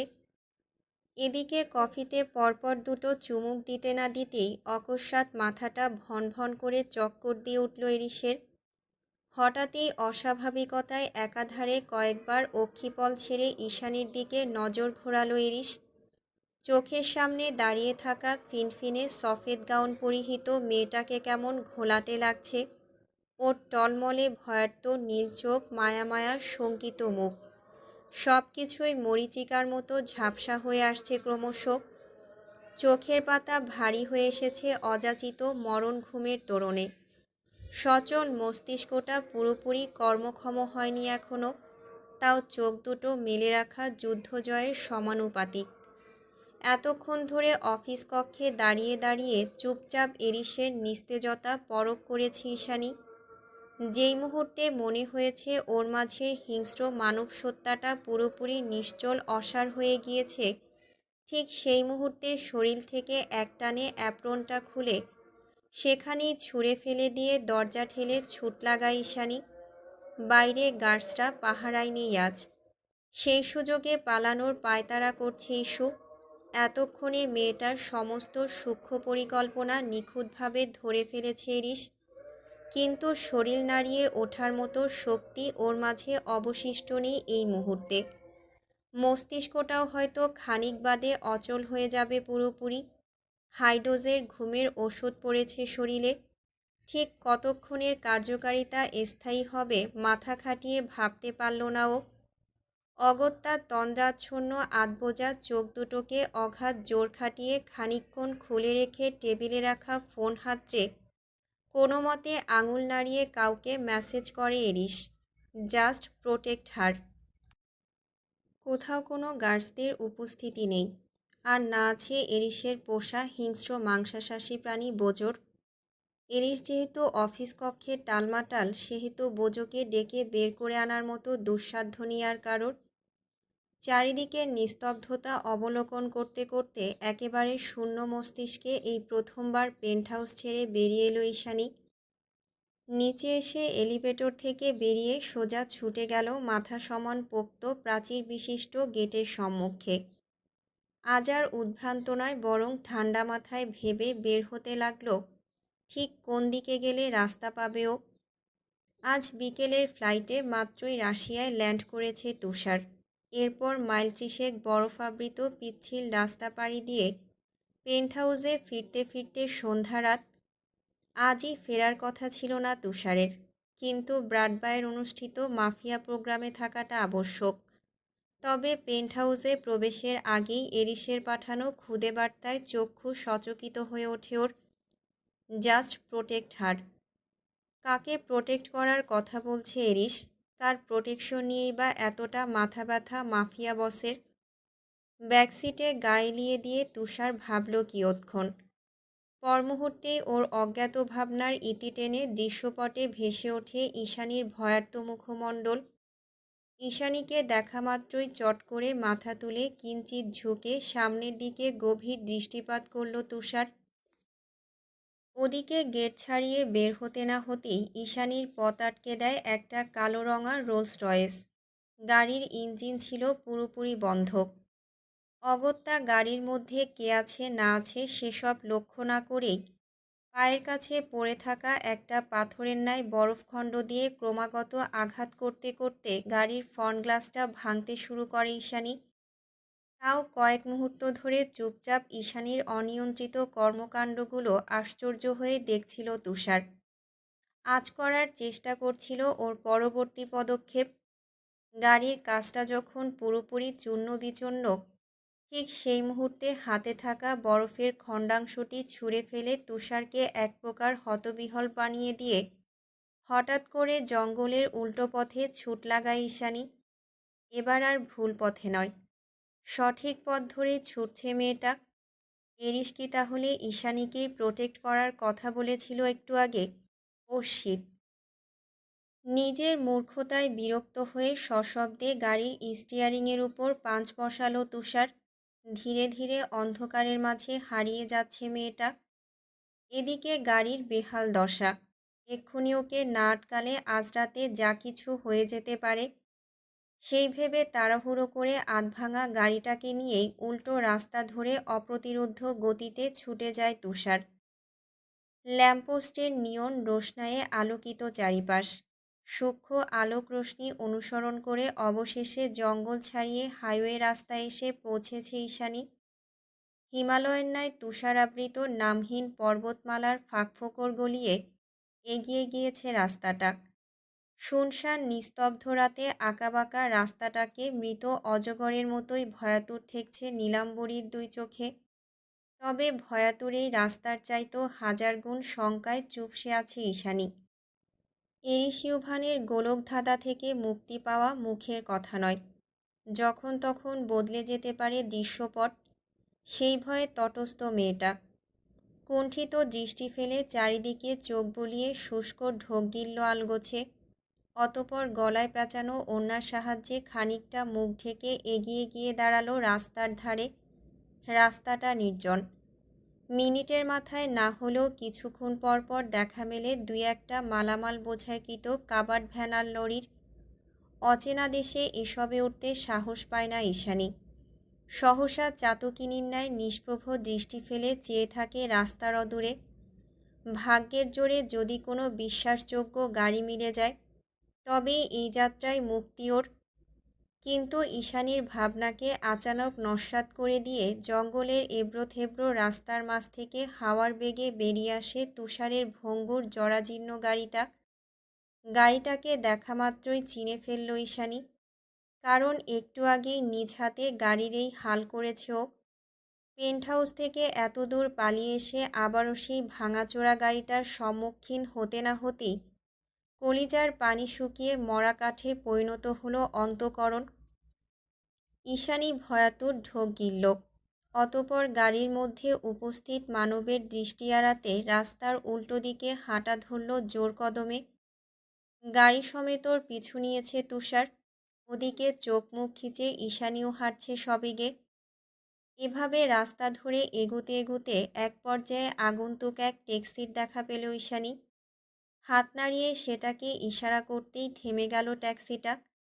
ট্যাক্সির দিকে পা বাড়িয়ে পেছনে একপল শঙ্কিত দৃষ্টি ফেলল মেয়েটা। দেখল তুষারের গাড়িটা এদিকেই ছুটে আসছে হাওয়ার বেগে। ওকে দেখেছে কি দেখেনি সেটুকু ভাবনার ফুসরত নেই আপাতত। বরফ ঠান্ডা আবহাওয়ার মাঝেই তিরতিরিয়ে ঘামছে নাকের ডগা। হাতে খুব বেশি সময় অবশিষ্ট নেই আর। সেই ভেবে অযাচিত ভয়ে মুখমণ্ডল নীল হয়ে এল ওর। উদ্বেগে ঠকঠক করে কাঁপছে সমস্ত শরীর। তবুও কোনো মতে টেনে টুনে দুর্বল শরীরটাকে নিয়ে সামনে পা বাড়ালো ঈশানী। কিঞ্চিত ঘাড় নামিয়ে তড়িঘড়ি করে দুই হাতে কড়া নাড়ল ট্যাক্সির টিন্ডের জানালায়। জানালায় টোকা পড়ার সঙ্গে সঙ্গে কাঁচ নামালো ড্রাইভার মতো লোকটা। দেখতে শুনতে ভদ্রলোক, চোখের মাঝে নিদারুণ বিস্ময়। যদিও কৌতূহলটুকু ধরা দিল না ঈশানীর কাছে। চেহারার আদল অত্যন্ত স্বাভাবিক রেখেই রুশ ভাষায় কিছু একটা জিজ্ঞেস করল সামনে দাঁড়ানো হাঁপানি রোগীর মতো অস্থির চিত্তের মেয়েটাকে। লোকটার কথা বুঝে এলো না ঈশানীর। উল্টো তার কথার মাঝপথেই মুখমণ্ডলে রাজ্যের আড়ষ্টতা টেনে উতলা হয়ে ওঠে ভীতসন্ত্রস্ত মেয়েটা। কম্পিত স্বরে অনর্গল বলতে শুরু করে, help, please help me, please. ঈশানীর বলতে দেরি লোকটা এক মুহূর্ত ভাবল না আর। চট করেই আনলক করে দিল গাড়ির দরজা। আবারও একবার ঘাড় ঘুরিয়ে পেছনে ফেলে আসা তুষারের গাড়ির পানে শঙ্কিত দৃষ্টিপাত করে তড়িঘড়ি পায়ে গাড়িতে উঠে বসল ঈশানী। ওর অনুমতির অপেক্ষা না করেই পুনরায় চলতে শুরু করে গাড়িটা। গাড়ি চলছে কি চলছে না সেদিকে হুঁশ নেই ইস্যুর। ও এখনও ঘাড় ফিরিয়ে ব্যগ্র চোখে তুষারের গাড়িটাকে পরখ করায় ব্যস্ত, যেটা এতক্ষণ ধরে ওকে অনুসরণ করলেও কিয়ৎক্ষণের মাঝে অদৃশ্য হয়ে গিয়েছে তমসাচ্ছন্ন নিস্তব্ধ রাতের আড়ালে। ভয়ের চোটে হাঁপড়ের মতো ওঠানামা করছে ওর দুর্বল বক্ষপিঞ্জর। চোখ মুখের অবস্থা বিমর্ষ। ড্রাইভার মতো লোকটা লুকিং গ্লাসের সাহায্যে দুই একবার চোখ বুলিয়েছে ইস্যুর পানে। তবে মুখ ফুটে একবারও জিজ্ঞেস করেনি ওর গন্তব্য। এদিকে তুষারের গাড়িটা হারিয়ে যাওয়ার পরপরই ব্যাকসিটে গা এলিয়ে দিয়ে স্বস্তিতে দীর্ঘশ্বাস ছাড়ল ঈশানী। এতক্ষণে বোধহয় বেরিয়ে আসা রুহুটা আবারও অন্তরালে গিয়ে মিশেছে ওর। অহেতুক ক্রন্দনের জোয়ারে ঝাপসা চোখের মণি। মনে হচ্ছে এই তো কিছুক্ষণ আগেই সুন্দর পৃথিবীতে ফের পুনর্জন্ম নিল ও। ঈশানী যখন স্বস্তিতে শিথিল নিশ্চিন্তর এলোমেলো মস্তিষ্ক, ঠিক তখনই চারিপাশের পরিস্থিতি লক্ষ্য করে সম্বিত ফিরে পায় ও। কাচের জানালা ভেদ করে বাইরে নজর দিতেই ইস্যু দেখল এক জায়গাতেই স্থির হয়ে আছে চারিপাশ। তার মানে গাড়িটা চলছে না আর। জায়গাটা অচেনা, যার দরুন খুব ভালোভাবে খেয়াল করেও কিছুই ঠাউর করতে পারল না ঈশানী। গাড়িটা হঠাৎ রাস্তার মাঝে থামিয়ে রাখার কারণ কি? ব্যাপারটা ঠিক বোধগম্য হলো না সরল মেয়েটার। অগত্যা ফের দ্বিধাগ্রস্ত হয়ে পড়ে ওর উচাটান হৃদয়। উপায়ন্তর না পেয়ে মনে মনে কিছু ইংরেজি বাক্য সাজিয়ে প্রশ্ন করার জন্য উদ্যত হয় ড্রাইভারকে। প্রথমে কিছুটা ইতস্তত বোধ করলেও পরক্ষণে কিঞ্চিৎ জড়তা নিয়ে গলা উঁচিয়ে ড্রাইভারকে উদ্দেশ্য করে প্রশ্ন ছুড়বে তার আগেই ওর কর্ণগহ্বর ছাপিয়ে মস্তিষ্কে হামলে পড়ে ড্রাইভারের ফিসফিসিয়ে বলা রাশিয়ান কিছু কথার লাইন। যদিও রাশিয়ান কথার মানে খুব ভালোভাবে বোধগম্য নয় ঈশানীর, তবে ফ্লোরার সঙ্গে থেকে থেকে যতটুকু শিখেছে তাতে লোকটার কথার ভাবার্থ এই দাঁড়ায় যে একটা ফরেনার মেয়ে পেয়েছি, সকালের মধ্যেই ক্লাবে নিয়ে আসব। রাতের আয়োজনে আপনি নিরাশ হবেন না আশা করি, কিন্তু এবারে পেমেন্টটা দ্বিগুণ করতে হবে। এতটুকুতেই যা বোঝার বুঝল ঈশানী। এর পরের কথাগুলো অজ্ঞাত। কী বা হতে পারে আর, হয়তোবা ওর দরদাম নিয়ে তর্ক বিতর্ক। তবে এইটুকু কথা শুনেই মুখ থেকে রক্ত সরে গেল ইস্যুর। মাত্রাতিরিক্ত আত্মবিশ্বাসী মেয়েটা এতক্ষণে বুঝতে পেরেছে পেন্ট হাউস থেকে বেরিয়ে ও আসলে কত বড় বোকামি করে ফেলেছে। পাপের আড়ালে সুরক্ষিত থাকা আর সরাসরি পাপের সম্মুখীন হওয়া দুটোর ফারাক যে কতটা বেশি তা ইতিমধ্যে বোধগম্য হয়েছে ওর। ঘাবড়ানো মস্তিষ্কটা বারংবার চক্কর দিয়ে উঠছে যেন। এমন একটা পরিস্থিতিতে দাঁড়িয়ে নিজেকে সস্তা আবর্জনা বইকি কিছুই লাগছে না আর। লোকটার কথা শুনে আতঙ্কে ঘাম ছুটে গেল ঈশানীর। মুহূর্তেই সাহসিকতার মেকি দেয়াল ভেঙে চূর্ণ বিচূর্ণ হয়ে অসাড় হয়ে এলো শরীরটা। কণ্ঠনালীতে ভীষণ ব্যথা। মনে হচ্ছে দানবীয় এক অজানা শক্তিবল কণ্ঠরোধ করেছে ওর। তারপরেও শরীরের সর্বশক্তি প্রয়োগ করে তপ্তশ্বাস ছেড়ে চেঁচিয়ে ওঠে ঈশানী, কোথাও যাব না, নামিয়ে দিন আমাকে। অসভ্য বদমাশ লোক, আমি নামব, এক্ষুনি নামব। ঈশানীর চিৎকারে হকচকালো লোকটা। ব্যতিগ্রস্ত হয়ে পেছনে ঘুরে শক্ত হাতে মুখ চেপে ধরল ওর। তবুও দমল না ঈশানী। শরীরের সর্বশক্তি প্রয়োগ করে দালাল লোকটাকে প্রতিহত করার চেষ্টায় মত্ত হলো ফের। গলা উঁচিয়ে চেঁচাতে চাইল সবেগে, কিন্তু বলিষ্ঠ হাতের চাপে মুখ দিয়ে আওয়াজ বের হলো না আর। কিছুক্ষণের ধস্তাধস্তিতে বড্ড ক্লান্ত ঈশানী, তবুও হাল ছাড়েনি ও। যেভাবে পেরেছে আঘাত করেছে লোকটাকে। এক পর্যায়ে ঈশানীর তেজ আর জিদকে পুরোপুরি দমিয়ে দিতে ওর ঘাড়ের মাঝে ইঞ্জেকশন পুশ করল লোকটা। অকস্মাৎ ব্যথায় মৃদু আর্তনাদ করে কুঁকড়ে গেল ঈশানী। পরমুহূর্তেই দুনিয়ার সকল হুঁশ হারিয়ে ওর শীর্ণকায় নরম শরীরটা আস্তে করে ঢলে পড়ল গাড়ির ব্যাকসিটে। সকালের উদিত সূর্যের নরম আলোক শিখাটুকু মুখমণ্ডলে আছড়ে পড়তেই ধরফরিয়ে উঠে বসে ঈশানী। মাথাটা ঝিমঝিম করছে এখনও। আধো আধো ঝাপসা চোখে চারদিক অবলোকন করে বুঝল ও এখনও গাড়িতেই আছে।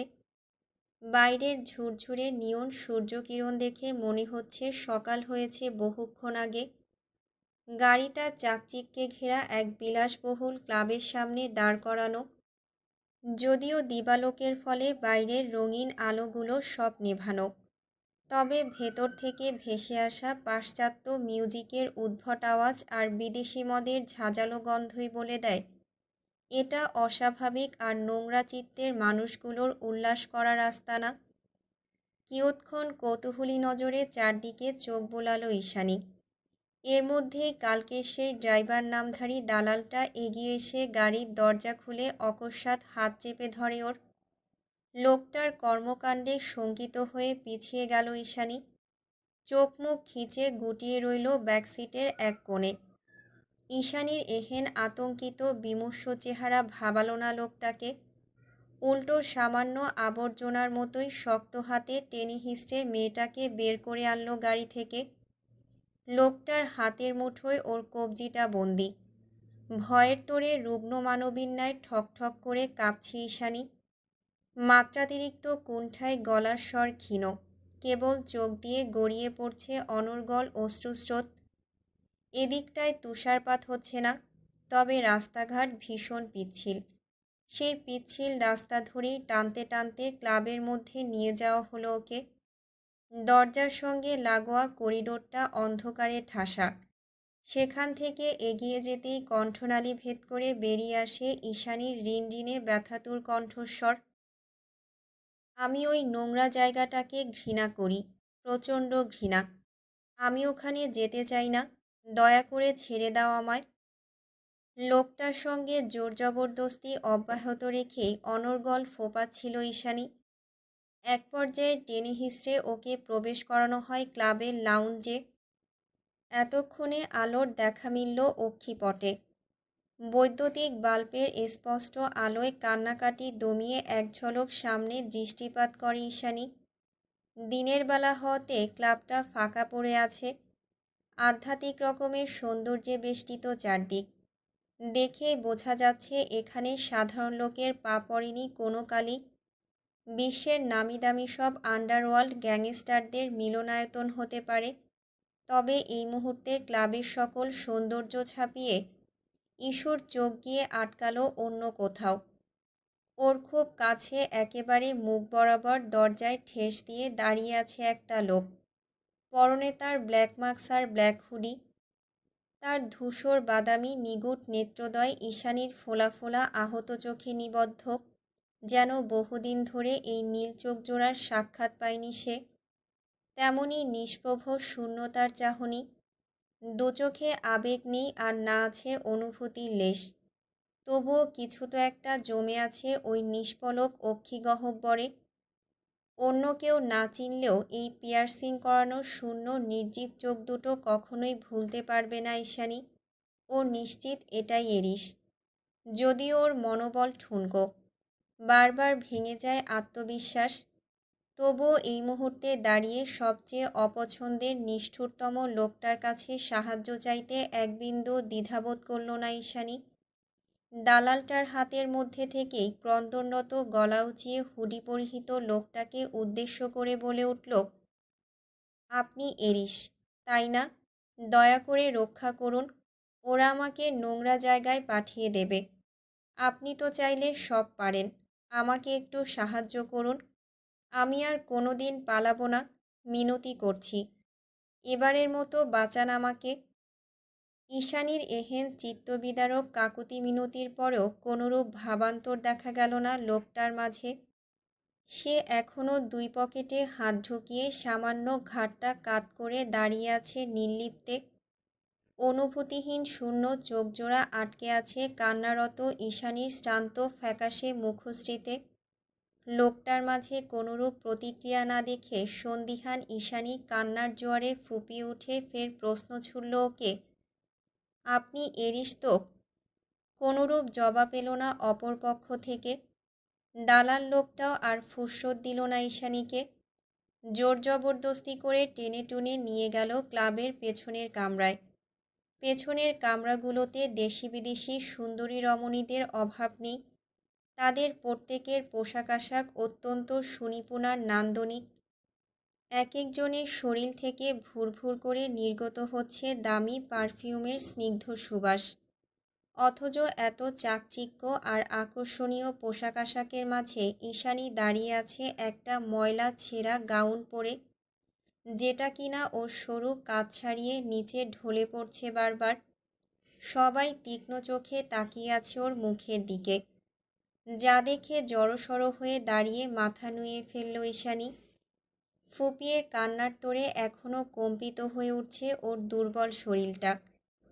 দালাল লোকটা আঙুলের ইশারায় ওদের মাঝের একজনকে ডেকে পাঠিয়ে বলল, মেয়েটাকে রেডি করাও, সন্ধ্যায় নিলামে উঠবে ও। রুশকথার আগামাথা কিছুই বুঝল না ঈশানী। অগত্যা তাকিয়ে রইল ফ্যালফ্যাল করে। লোকটার নির্দেশে এগিয়ে এসে ওর বাহু চেপে ধরে স্লাটটা। আকস্মিক ঘটনায় ভরকালো ঈশানী। চেঁচিয়ে উঠে বলল, যাব না আমি কোথাও। তৎক্ষণাৎ চোখ রাঙালো মেয়েটা। তেজি কণ্ঠে ঝাঁঝিয়ে উঠে বলল, যাবি না মানে? বিস্ময়ে হতবিহ্বল ঈশানী। এই মেয়েটা বাংলা জানে, অবশ্য জানারই কথা। এখানে সব স্ল্যাটদের টিম লিডারও। তথাপি ভাবনার গহ্বরে পৌঁছানোর ফুরসত পেল না মেয়েটা। তার আগেই নতুন উদ্যমে শুরু হলো টানা হেঁচড়া। মেয়ে স্ল্যাটটার আদেশে আরও একজন এগিয়ে এসে আঁকড়ে ধরল ওর অন্য বাহুটা। অতঃপর স্থির কণ্ঠে বলল, ওকে মেকআপ রুমে নিয়ে যাও। জোর জবরদস্তিতে চুলগুলো এলোমেলো হয়ে লেপ্টে আছে সমগ্র মুখে। চেঁচামেচিতে কক্ষ থেকে বেরিয়ে হলরুমে জড়ো হয়েছে সকলে। হাই হিল পরিহিত মেয়েগুলোর টানা হেঁচড়ায় বিধ্বস্ত ঈশানী যেন রাস্তা থেকে তুলে আনা উদ্ভ্রান্ত এক রুগ্ন মানবী। অবশেষে ভাগ্যের কাছে হার মেনে বৃথা চেষ্টার ইতি টানল সরল মেয়েটা। এতগুলো মানুষের সঙ্গে না পেরে সহসাই ঢুকে গেল মেকআপ রুমে। সন্ধ্যা হতে না হতেই লাল নীল গ্লিটারি আলোয় জ্বলে উঠেছে সমগ্র মাফিয়া ক্লাব। ল্যান্টার্নের মৃদু হলদে রোশনায়ে চোখ ধরে আসার উপক্রম। চারিদিকে মম করছে রেড ওয়াইন আর সুস্বাদু স্ন্যাক্সের ঝাঁঝালো সুঘ্রাণ। ফ্রন্ট গেটের সামনে বিস্তৃত লাল গালিচা পেরিয়ে ভেতরে প্রবেশ করছে একের পর এক নামি দামি গাড়ির বহর। গাড়িগুলোকে সাদরে আমন্ত্রণ জানানোর জন্য গেটের কাছে দাঁড়িয়ে আছে এক ঝাঁক সুন্দরী রুশ তরুণী। তাদের আবেদনময়ী পোশাক আর দাঁড়িয়ে থাকার ভঙ্গিমা যে কোনো মাফিয়ার মনে কামনার ঢেউ তুলে দিতে সক্ষম। কুশল বিনিময়ের একটু পরেই শুরু হবে নিলাম। নিলামে মূলত সব আকর্ষণীয় আর দামি বস্তুগুলোকে সাজিয়ে গুছিয়ে প্রদর্শন করা হয় সকল মাফিয়াদের সম্মুখে। তারা সেগুলোকে জহুরি চোখে পরখ করে দাম নির্বাচন করেন। অতঃপর যে সবচেয়ে ভালো দাম দিতে পারে তার নিকট হস্তগত করা হয় ওই দামি বস্তুটি। দেশি বিদেশি আন্ডারগ্রাউন্ড সহিংস মাফিয়াদের আসর জমেছে পর্দার ওপাশে। সবাই তারা আলাদা আলাদা গ্যাং লিডার হওয়া সত্ত্বেও রাশিয়া তাদের গন্তব্যস্থল। তাই তো বছরে একবার হলেও ব্রাড ভাইয়ের আয়োজিত প্রোগ্রামে উপস্থিত হয় সকলে। নিলামও শুরু হয়ে গিয়েছে বেশ কিছুক্ষণ আগেই। এতক্ষণ মেকআপ রুম থেকে ঠেলে ঠুলে বের করা হয়েছে ঈশানীকে। পরনে ব্যাকলেস টকটকে লাল গাউন, যার এক পাশ হাঁটু অবধি দৃশ্যমান। পায়ে 4 ইঞ্চি সমপরিমাণ ব্ল্যাক স্টিলেটো। সরু তুলতুলে কবজিয়ার গলায় শোভা পেয়েছে হিরেখচিত চমৎকার শ্বেতপাথরের নেকলেস। স্মোকি আইশ্যাডোর সঙ্গে ম্যাচিং করে ঠোঁট রাঙানো হয়েছে গাঢ় ম্যাট লিপস্টিকের আস্তরে। সব কিছু পরিপাটি, কোথাও কোনো খামতিটুকু অবশিষ্ট নেই। তবুও মেয়েটার সমগ্র মুখমণ্ডলে ছেয়ে আছে রাজ্যের আধার। ঈষৎ কালো মেঘে ঢেকে যাওয়া আকাশের মতোই ফিকে লাগছে ওর নজর কাড়া সৌন্দর্য। নীল চোখ দুটোতে অসহায়ত্বের নিদারুণ ছাপ। ঈশানী চুপচাপ দাঁড়িয়েছিল বলে আবারও সেই স্লাটটা এসে ধমকাতে শুরু করে ওকে। এখনও এখানে দাঁড়িয়ে কি দেখছো? তোমাকে ডাকা হচ্ছে, কানে শুনতে পাও না? আমি যাব না ওখানে, দয়া করুন। আমি সত্যি এমন মেয়ে নই। ঈশানীর কান্নাকাটিতে বিন্দু পরিমাণ তোয়াক্কা না করেই মেয়েটা তেতো কণ্ঠে বলে উঠল, শুরুতে কেউই এমন থাকে না। এটা একটা স্বর্গের মতো জায়গা। ধীরে ধীরে অভ্যস্ত হয়ে যাবে। ছি! ঘৃণায় চোখ মুখ কুঁচকে ফেলল ঈশানী। ওর এহেন অতীব সরলতায় বিরক্ত হয় মেয়েটা। চোখে মুখে ক্ষুব্ধতা জড়ো হয় মুহূর্তেই। তৎক্ষণাৎ হাত ধরে টানতে টানতে এগিয়ে যায় ক্লাবের দিকে। যাওয়ার সময় পথিমধ্যে পুনরায় থমকালো ঈশানী। আবারও সেই হুডি আর মাস্ক পরিহিত লোকটা। এখনও ওর দিকে শূন্য চোখে চেয়ে দাঁড়িয়ে আছে সে। লোকটাকে দেখা মাত্রই নিজেকে আর ধরে রাখতে পারল না ঈশানী। এক ঝটকায় মেয়েটার হাত ছাড়িয়ে ছুটে গেল লোকটার কাছে। বেঘোরে দুই হাত দিয়ে তার হুডিটা খামচে ধরে ঠোঁট ভেঙে কেঁদে উঠল আচমকা। কাঁদতে কাঁদতেই উদ্ভ্রান্তের মতো বলতে আরম্ভ করল, অরণ্য, আমাকে বাঁচান। আমাকে ওরা নোংরা জায়গায় পাঠিয়ে দিতে চাইছে। দয়া করে ওদের বাধা দিন। আর কোনো দিনও পেন্ট হাউস থেকে পালাবো না আমি। একটাবার চিন্তাও করব না পালানোর কথা। তাও দয়া করুন, ওখানে যেতে দেবেন না আমায়। বিশ্বাস করুন, আমি পবিত্র। ওই জায়গাটাকে আমি ঘৃণা করি। কিছুক্ষণ পরেই সব শেষ হয়ে যাবে আমার। একটু দয়া করুন, এতটা নিষ্ঠুর হবেন না। এত বড় পাপ হতে দেবেন না। কিছু তো বলুন অরণ্য। শরীরে সর্বশক্তি প্রয়োগ করে দুই হাতে সবিষ্ট লোকটাকে ঝাঁকিয়ে ডুকরে কেঁদে ওঠে ঈশানী। অথচ বরাবরের মতোই নিশ্চুপ সে। ভাবলে সে নির্জীব চোখ দুটোতে না আছে কোনো আবেগ আর না তো কোনো করুণা। ওর কাহিনীতে বিরক্তির চরম পর্যায়ে পৌঁছে গেল স্লাটটা। রাগে গজরাতে গজরাতে ওর রুগ্ন শরীরটাকে দুই হাতে টেনে হিঁচড়ে নিয়ে পা বাড়ালো সামনের দিকে। এবারও পেছন ঘুরে ডেকে উঠল ঈশানী, অরণ্য, বাঁচান আমাকে। ওই পাপিষ্ট চোখগুলোকে ঘৃণা করি আমি, ভীষণ ঘৃণা। টানা হ্যাস্টার এই পর্যায়ে অকস্মাৎ মেজাজ হারিয়ে ওর তুলতুলে গালে সপাটে চর বসিয়ে দিল মেয়েটা। অতপর এক ধাক্কায় তুলে দিল স্টেজে।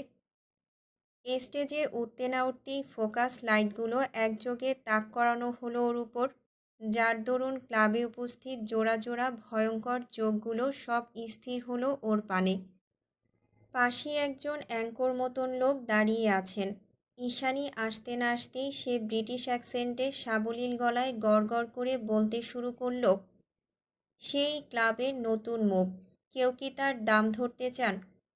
সামনে বসা অনেকের মাঝ থেকে একজন প্রথমেই বলে উঠল, ২৬ মিলিয়ন রুবল। এখানে যে প্রস্টিটিউট কেনাবেচা হয় তার বুঝতে বাকি নেই ঈশানীর। এই মুহূর্তে মস্তিষ্কটা পুরোপুরি ফাঁকা। পালাতে পালাতে ক্লান্ত মেয়েটা। অগত্যা এরকম একটা নোংরা জায়গায় দাঁড়িয়ে ভাগ্যের হাতে নিজেকে সমর্পণ করা ছাড়া আর কোনো উপায় অবশিষ্ট নেই ঈশানীর হাতে। তাই তো নিম্নমস্তকে চোখ দুটো খিচে বন্ধ করে দাঁড়িয়ে আছে চুপচাপ। 30 মিলিয়ন, 31 মিলিয়ন, 35 মিলিয়ন, 40 মিলিয়ন। এভাবেই মাফিয়াদের মাঝখানে তরতর করে দাম বাড়ছিল ঈশানীর। এমন একটা নোংরা জায়গায় দাঁড়িয়ে মানুষ হয়ে মানুষের কাছে নিজের দামাদামি শুনে গা ঘিন ঘিন করে ওঠে ওর। অসহনীয় যাতনায় গর্জে ওঠে ভেতরের সুপ্ত আত্মসম্মানবোধ। বুজে রাখা চোখ দুটো থেকে আপন গতিতে নেমে আসে অশ্রুজলের চিকন স্রোত। এরই মাঝে একজন মাফিয়া হুট করেই বলে ওঠে, 50 মিলিয়ন রুবল। এবারে অন্য সব মাফিয়ারা নিশ্চুপ। দামাদামি করার দুঃসাহস দেখালো না কেউ আর। সহসা জিতে যাওয়ার আনন্দে ঘাড় বাঁকিয়ে কপট হাসল ড্যানিয়েল। অ্যাঙ্কর লোকটা পুনরায় মাইক্রোফোন হাতে নিয়ে বলতে আরম্ভ করল, 50 মিলিয়ন 1, 50 মিলিয়ন 2। বাকি কথাটুকু জিহ্বায় আটকে গেল লোকটার। যখন হুট করেই কেউ একজন ক্লাবে প্রবেশ করে উচ্চস্বরে বলে উঠল, 100 মিলিয়ন রুবল। সাধারণ একটা স্লাটের জন্য এত মোটা অঙ্কের প্রাইজ শুনে হকচকালো ক্লাবে উপস্থিত সকলেই। তাড়াহুড়ো করে একযোগে পেছনে ঘাড় ঘুরিয়ে দেখল এরিস ইউভান। 100 মিলিয়ন শব্দটা যেন ভূমিকম্পের মতোই নাড়িয়ে দিল পুরো মাফিয়া ক্লাব। ঈশানী নিজেও আশ্চর্য হয়ে চোখ খুলে ফেলল তৎক্ষণাৎ। আশেপাশে একপল নজর বুলিয়ে সামনে দৃষ্টিপাত করতেই দেখতে পেল এরিসকে। একটু আগের মতো হুডি আর মাস্ক পরে নয়, বরং ব্ল্যাক ভেলভেট মানানসই স্যুটের সঙ্গে হোয়াইট গোল্ডের ঘড়ি হাতে চড়িয়ে পুরো মাফিয়া ভাইব নিয়ে প্রোগ্রামে হাজির হয়েছে সে। পেছনে দাঁড়িয়ে আছে তুষার, বরাবরের মতোই মুখভঙ্গিমা স্থির তার। সরল কপাল টান টান করে সেও পা বাড়ায় সবেগে। আশেপাশের সকল মাফিয়াদের দৃষ্টি এখন এরিসের পানে নিবদ্ধ। ঈশানী নিজেও হতবিহ্বল নয়নে চেয়ে আছে মাফিয়া বসের দিকে। অথচ শুধুমাত্র ওই একজোড়া ধূসর বাদামি অনুভূতিহীন শূন্য চোখ এখনও মাদকের ন্যায় আটকে আছে নীলাম্বরীর দুই চোখে। অবাকের মাত্রা ছাড়ালো পুরো আন্ডারওয়ার্ল্ড। সেসবে বিন্দুমাত্র তোয়াক্কা না করেই ধীরে ধীরে স্টেজের দিকে এগিয়ে এলো এরিস। সামনে এসে মেয়েটার মুখোমুখি দাঁড়িয়ে ওর আশ্চর্য চোখের সঙ্গে নিজের শূন্য চোখ দুটোর মিলন ঘটালো বিনা বাক্যে। বরাবরের মতোই গভীর নীল চোখের মাঝে থমকে দাঁড়ালো মাফিয়া বসের পুরো দুনিয়া। নির্দ্বিধায় নির্লিপ্তে কয়েক মুহূর্ত সেভাবেই অতিবাহিত করে চোখের তৃষ্ণা মেটালো খানিক। অতপর হাসকি স্বরে বলে উঠল, 100 মিলিয়ন, ইয়েট আই ওয়ান্ট হার। বিরস মুখে গাড়িতে বসে আছে ঈশানী। ভেতর ভেতর সুপ্ত এক প্রশান্তির পারদ ছোটাছুটি করলেও অজ্ঞাত অস্বস্তিতে তেতো হয়ে আছে জিভের ডগা। একাধিকবার দুঃসাহস দেখিয়ে পালানোর চেষ্টা করেও সেই এরিসের মুখোমুখি হতে হয় বারবার। নিজের কর্মকাণ্ডে ভীষণ লজ্জিত ঈশানী। তবুও আজকের মতো বেঁচে যাওয়ার আনন্দে পুলকিত হৃদয়টা। মাফিয়া ক্লাবের বাইরে আসার পর থেকেই খুশির জোয়ারে কেঁদে ভাসাচ্ছে মেয়েটা। তুলতুলে নাকের ডগা রক্তিম বর্ণ ধারণ করেছে। সুশ্রী ফ্যাকাশে মুখটাতে এতক্ষণে ধরা দিয়েছে সজীবতা। ওদিকে গাড়ির সামনে দাঁড়িয়ে ক্লাব কর্তৃপক্ষের সঙ্গে আনুষাঙ্গিক কার্যকলাপগুলো মিটিয়ে নিল এরিস। ক্লাব কর্তৃপক্ষ আজ আহ্লাদে গদগদ। পারছে না এরিসকে মাথায় তুলে কুর্নিশ জানাতে। মাত্র একটা মেয়ের জন্যই 100 মিলিয়ন গুনেছে এরিস ইউভান। সমীহত করতেই হবে। কাজ শেষ করে গাড়ির দিকে পা বাড়িয়ে কী ভেবে যেন পুনরায় ঘুরে দাঁড়ালো এরিস।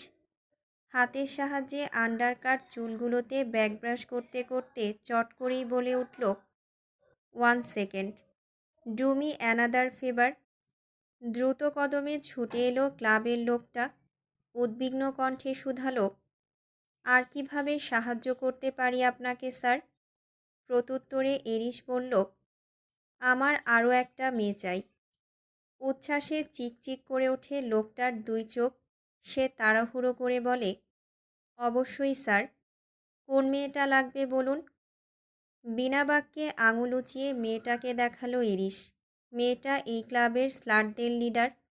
আজ সকাল থেকে যার তত্ত্বাবধানেই ছিল ঈশানী। ক্লাবের লোকটা ঘাড় বাঁকিয়ে তাকালো পেছনে। অতপর অবিশ্বাসের স্বরে বলল, এই মেয়েটা? লম্বা পা ফেলে গাড়ির দিকে এগিয়ে যেতে যেতে জবাব দিল এরিস, হ্যাঁ, এই মেয়েটাই। পেমেন্ট হয়ে গেলে তুষার নিয়ে যাবে ওকে। ফের আগ বাড়িয়ে কথা বলার সাহস পেল না লোকটা। মাথা নত করে এরিসের গাড়িটাকে কুর্নিশ জানিয়ে ঠোঁট উল্টে মনে মনে বিড়বিড়ালো শুধু, এত সুন্দরী সুন্দরী স্লাট থাকতে এই মেয়েটাই কেন? আশ্চর্য। নির্জন হাইওয়ে রাস্তা ধরে এগিয়ে যাচ্ছে বিশাল চকচকে রোলস রয়েস। গাড়ির মধ্যস্থানে পিনপতন নীরবতা বিরাজমান। এরিস নিজেই ড্রাইভ করছে আজ। ওর পাশের সিটে মুখ কাচুমাচু করে জড়সড় হয়ে বসে আছে ঈশানী। কান্নাকাটি থেমেছে বহু আগেই, তাও জলজলে চোখের কার্নিশে জমে আছে ব্যথাতুর নোনা জল। পুরো গাড়িতে দুজনার শ্বাস প্রশ্বাস ছাড়া কোনোরূপ আওয়াজ নেই আর। রাতের আকাশে চাঁদের হদিস নেই। থেকে থেকে মেঘ গুড়গুড় করছে ঈশান কোণে। আজ বহুদিন বাদে হয়তো রাশিয়াতে বৃষ্টি হবে, অসময়ের বৃষ্টি। ঈশানীর বড্ড ইচ্ছে করছে একটুখানি খোলা আকাশে মুখ বাড়িয়ে দিতে, স্নিগ্ধ বাতাসে বক্ষ শীতল করতে, কিন্তু মুখ ফুটে বলার সাহস হলো না তার। অগত্যা কাচের জানালার ভেতর থেকেই চেয়ে রইল আঁধারে ঢাকা আকাশপানে। ঠিক এমন সময় শান্ত নদীর স্রোতের ন্যায় একটু একটু করে নিচে নেমে গেল টিন্ডের জানালার কাছটা। মুহূর্তেই ঝপাত করে এক ঝটকা স্নিগ্ধ মেঘ ভেজার শীতল বাতাস এসে চোখে মুখে আছড়ে পড়ল ঈশানীর। হঠাৎ জানালা খুলে যাওয়ায় বিস্ময় নিয়ে এরিসের পানে ঘাড় ঘোরালো অবুঝ মেয়েটা। সামনের দিকে দৃষ্টি স্থির রেখে নির্বিঘ্নে গাড়ি চালাচ্ছে এরিস। ইস্যু তখন থেকে ড্যাবডেবিয়ে তাকিয়ে আছে দেখে একাই কটমটিয়ে বলে ওঠে সে, সাফোকেশন হচ্ছিল, তাই খুলে দিয়েছি। এত বড় গাড়িতে সাফোকেশন, ব্যাপারটা বেশ অদ্ভুত। তাই চুপ হয়ে রইল ঈশানী। আবারও বিষাদপূর্ণ নীরবতায় ছেয়ে গেল পুরো গাড়িটা।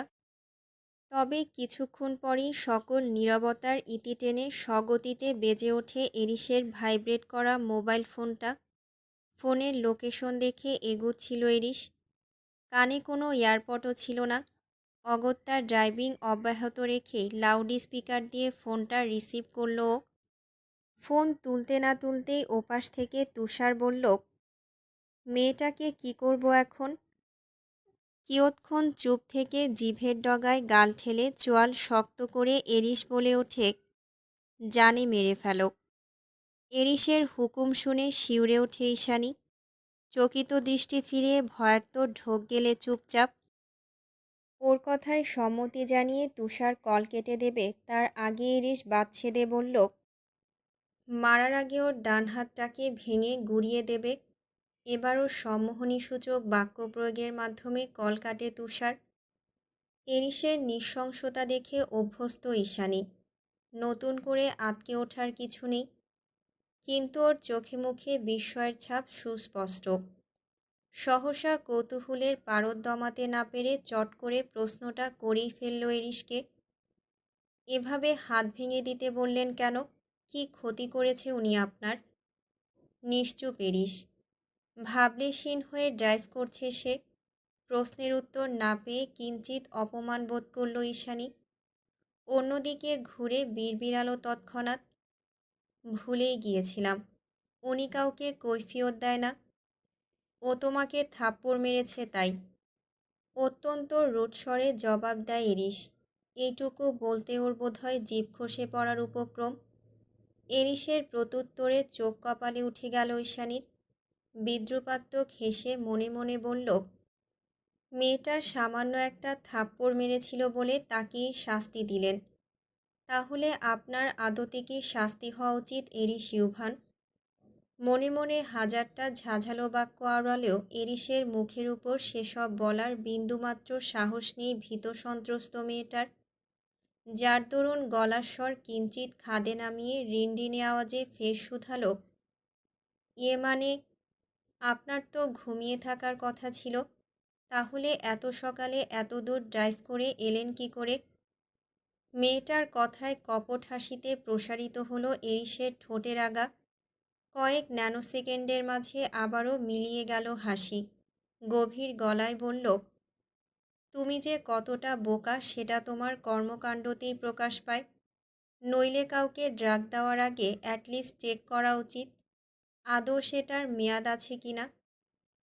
প্রত্যুত্তরে চোখ মুখ কালো করে ঈশানী কিছু বলবে তার আগেই অকস্মাৎ মাঝ রাস্তায় ব্রেক কষল এরিস। কিছু একটা দেখতে পেয়ে মুহূর্তেই স্বাভাবিক মুখভঙ্গিমা থমথমে হয়ে উঠল ওর। স্টিয়ারিংয়ে রাখা হাত দুটো মুষ্টিবদ্ধ করে রক্তিম চোখে তাকিয়ে রইল সামনের দিকে। ওর তীক্ষ্ণ দৃষ্টি অনুসরণ করে সামনে নজর দিতেই ঈশানী দেখল, কালকে সেই দালাল লোকটার দুই বাহু শক্ত করে চেপে ধরে দাঁড়িয়ে আছে কয়েকজন গার্ডস। মাঝ রাস্তায় আবারও কালকে সেই লোকটাকে দেখে ধুকপুক করে উঠল ঈশানীর উচাটান হৃদয়। শুষ্ক ঢোক গিলে তড়িঘড়ি করে গুটিয়ে গেল অজানা আশঙ্কায়। বৃষ্টি পড়ছে না, তাও গ্লাস ওয়াইপারটা চালু করে গাড়ি থেকে নেমে যেতে যেতে ঈশানীকে উদ্দেশ্য করে এরিস বলে, এখানেই বসে থাকো। ঈশানী তাই করল। গাড়িতে বসে থেকেই সামনের দিকে দৃষ্টিপাত করে বুঝতে চেষ্টা করল এরিসের পরবর্তী পদক্ষেপ কী হতে যাচ্ছে। এর কিছুক্ষণের মাঝেই ওর ভাবনাকে পুরো 90 ডিগ্রি অ্যাঙ্গেলে ঘুরিয়ে দিল এরিস। ও এগিয়ে গিয়ে দুই হাতে সার্জিক্যাল গ্লাভস পরে লোকটার মুখোমুখি হয়ে দাঁড়ালো প্রথমে, অতপর এদিক ওদিক ঘাড় ফুটিয়ে আচমকা টান মেরে গাড়ির ডিকির সঙ্গে চেপে ধরল লোকটার মাথা। এরিসের কাণ্ডে চোখ বড় বড় হয়ে গেল ঈশানীর। চোখ মুখ জুড়ে ঝরঝর করে নেমে এলো অপ্রত্যাশিত আতঙ্ক। ওর আতঙ্কের মাঝে আরেক দফা জলোচ্ছ্বাস তুলে দিল এরিস। কোনোরূপ কথাবার্তা ছাড়াই গাড়ির সঙ্গে একের পর এক আঘাত করে থেতলে দিতে শুরু করে লোকটার সমগ্র মুখমণ্ডল। এহেন নৃশংসতা দেখে ঘাম ছুটে যায় ঈশানীর। মেয়েটা হাঁপাতে হাঁপাতে চিৎকার করে ওঠে আচমকা, কি করছেন এসব? লোকটাকে এভাবে কেন মারছেন? থামুন।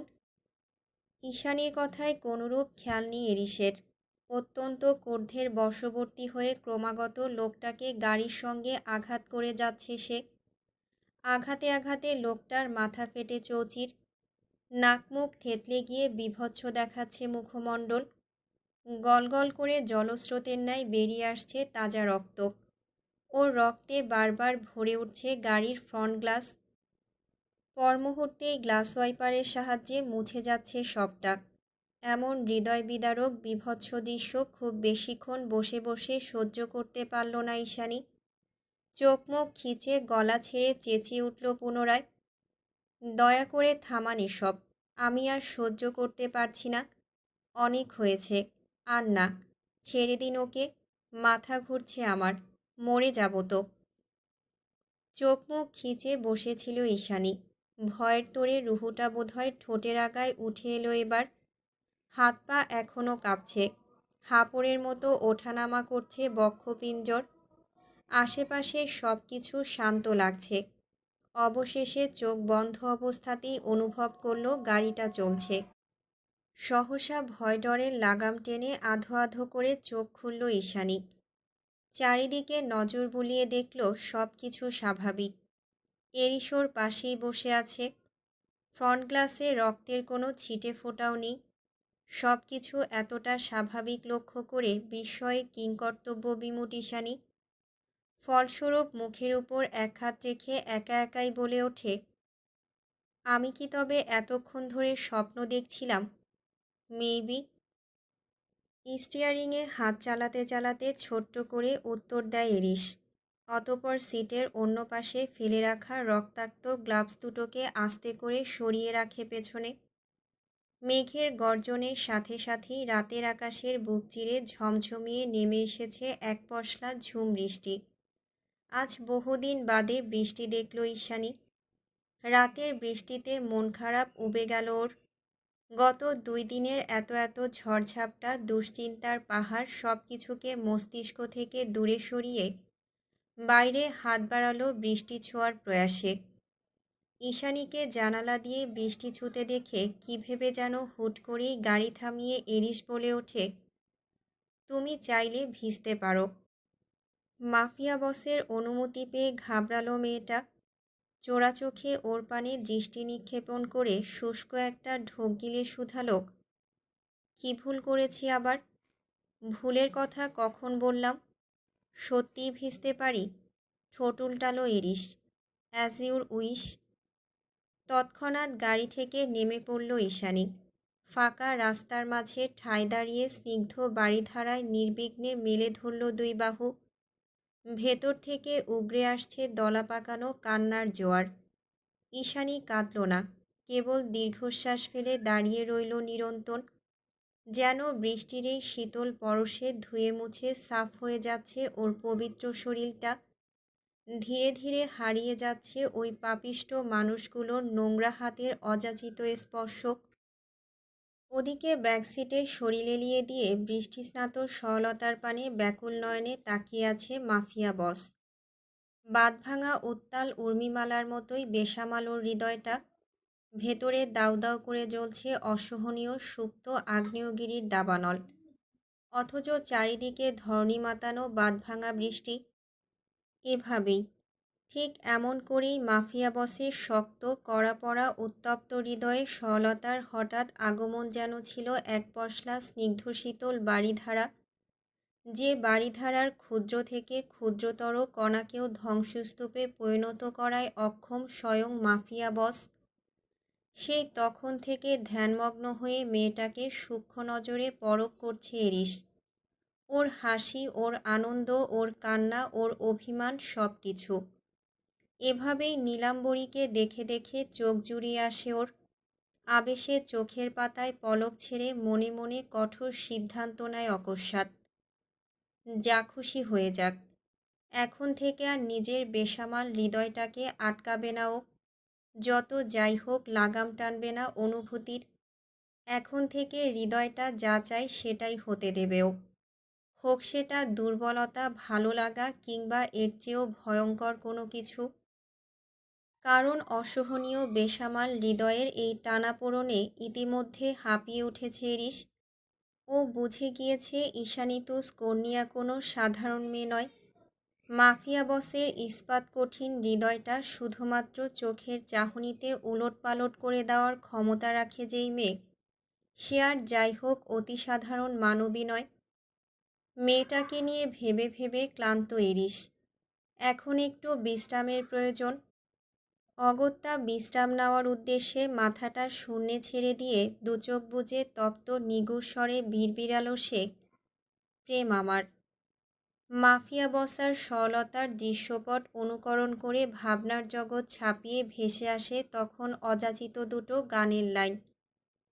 চাইলে আশকারা পাক বেঁচে থাকার কারণ, আজকে হাতছাড়া যাক ব্যস্ততার বারণ, লিখব তোমার হাতে আমি আমার মরণ।